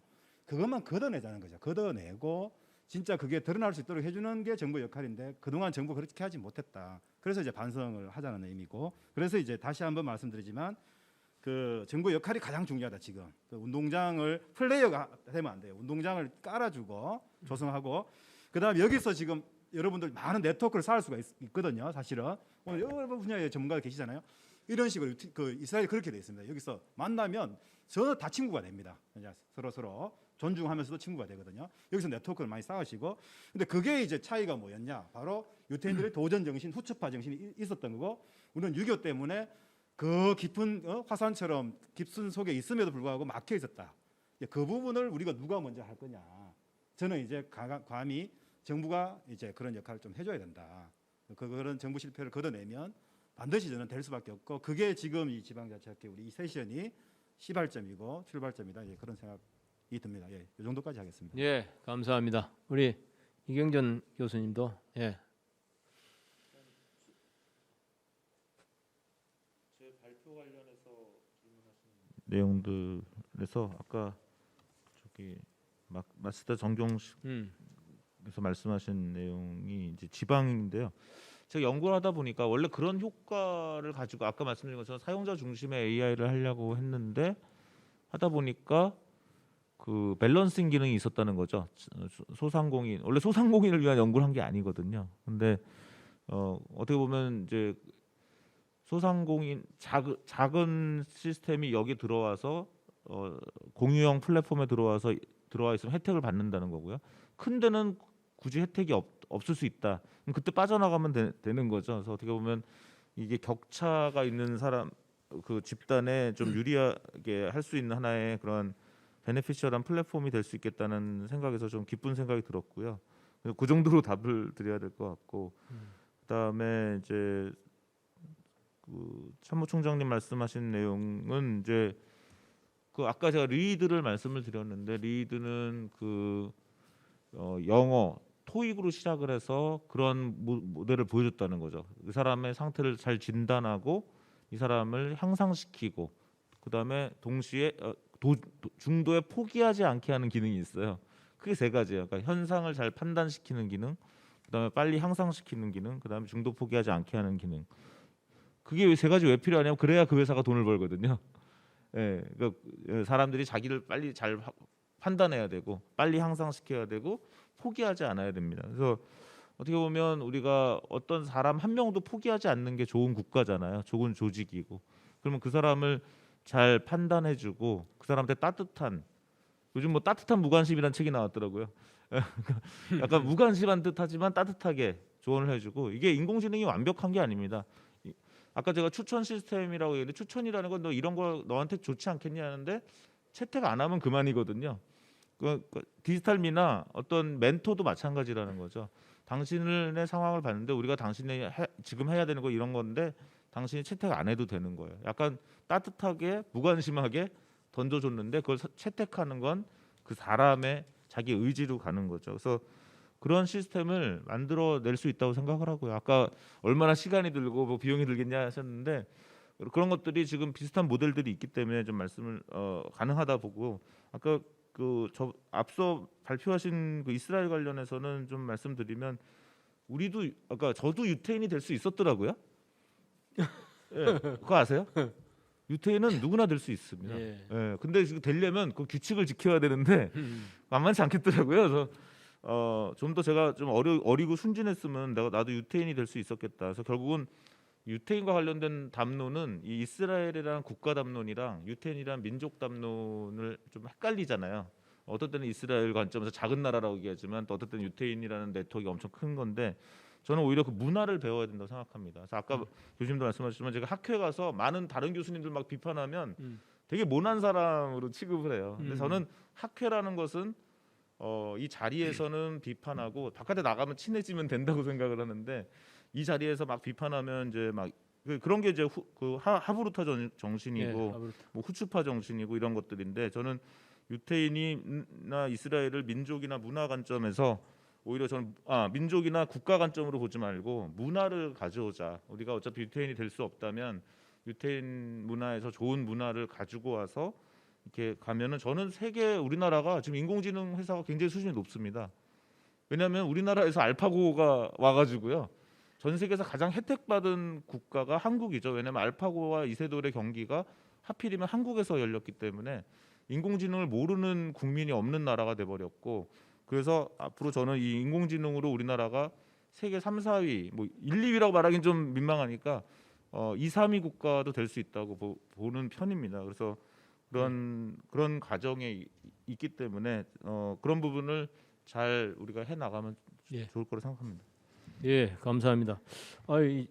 제가 한 1분을 쓰고 싶었는데 뭐 41분입니다. 하여튼 뭐 정리하겠습니다. 어쨌든 간에 조금 한 1분 정도 초과되더라도 제가 두 가지만 말씀드리겠습니다. 세션 정리하면서 이 분산화대가 있죠. 다 부처별로 나눠져 있어서 상당히 어려움이 많습니다. 부처 간에 삐걱거리고 서로 간에 연계도 안 되고 협업도 안 되고 이런 이제 측면이 있는데, 이게 통합 시스템으로 바꾸는 게 굉장히 어렵습니다. 이 통합하려면 다 대통령이 주재를 해야 돼요. 총리가 주재해도 장관이 오질 않습니다. 주재해보면은 전부 1급이나든지 대리 참석시키거든요. 대리 참석은 영향가가 없습니다. 그래서 이게 모든 또 문제를 대통령이 또 다 할 수가 없거든요. 가부화에 걸리기 때문에. 그래서 앞으로 그렇다고 이건 모든 부처를 뜯어가고 통합시킬 수도 없고요. 굉장히 어려움이 많습니다. 그 점을 우리가 인식을 해야 되고요.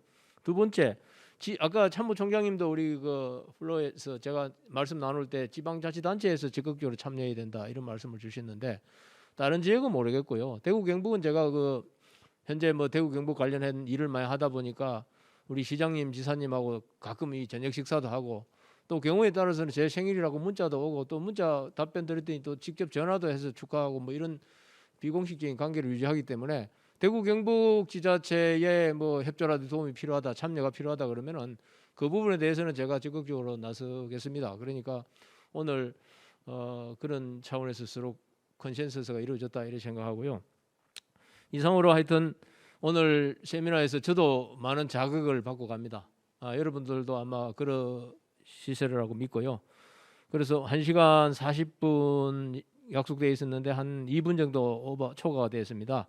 이것으로 우리 지방자치학회 제3세션을 마치도록 하겠습니다. 여러분 건강하십시오. 감사합니다.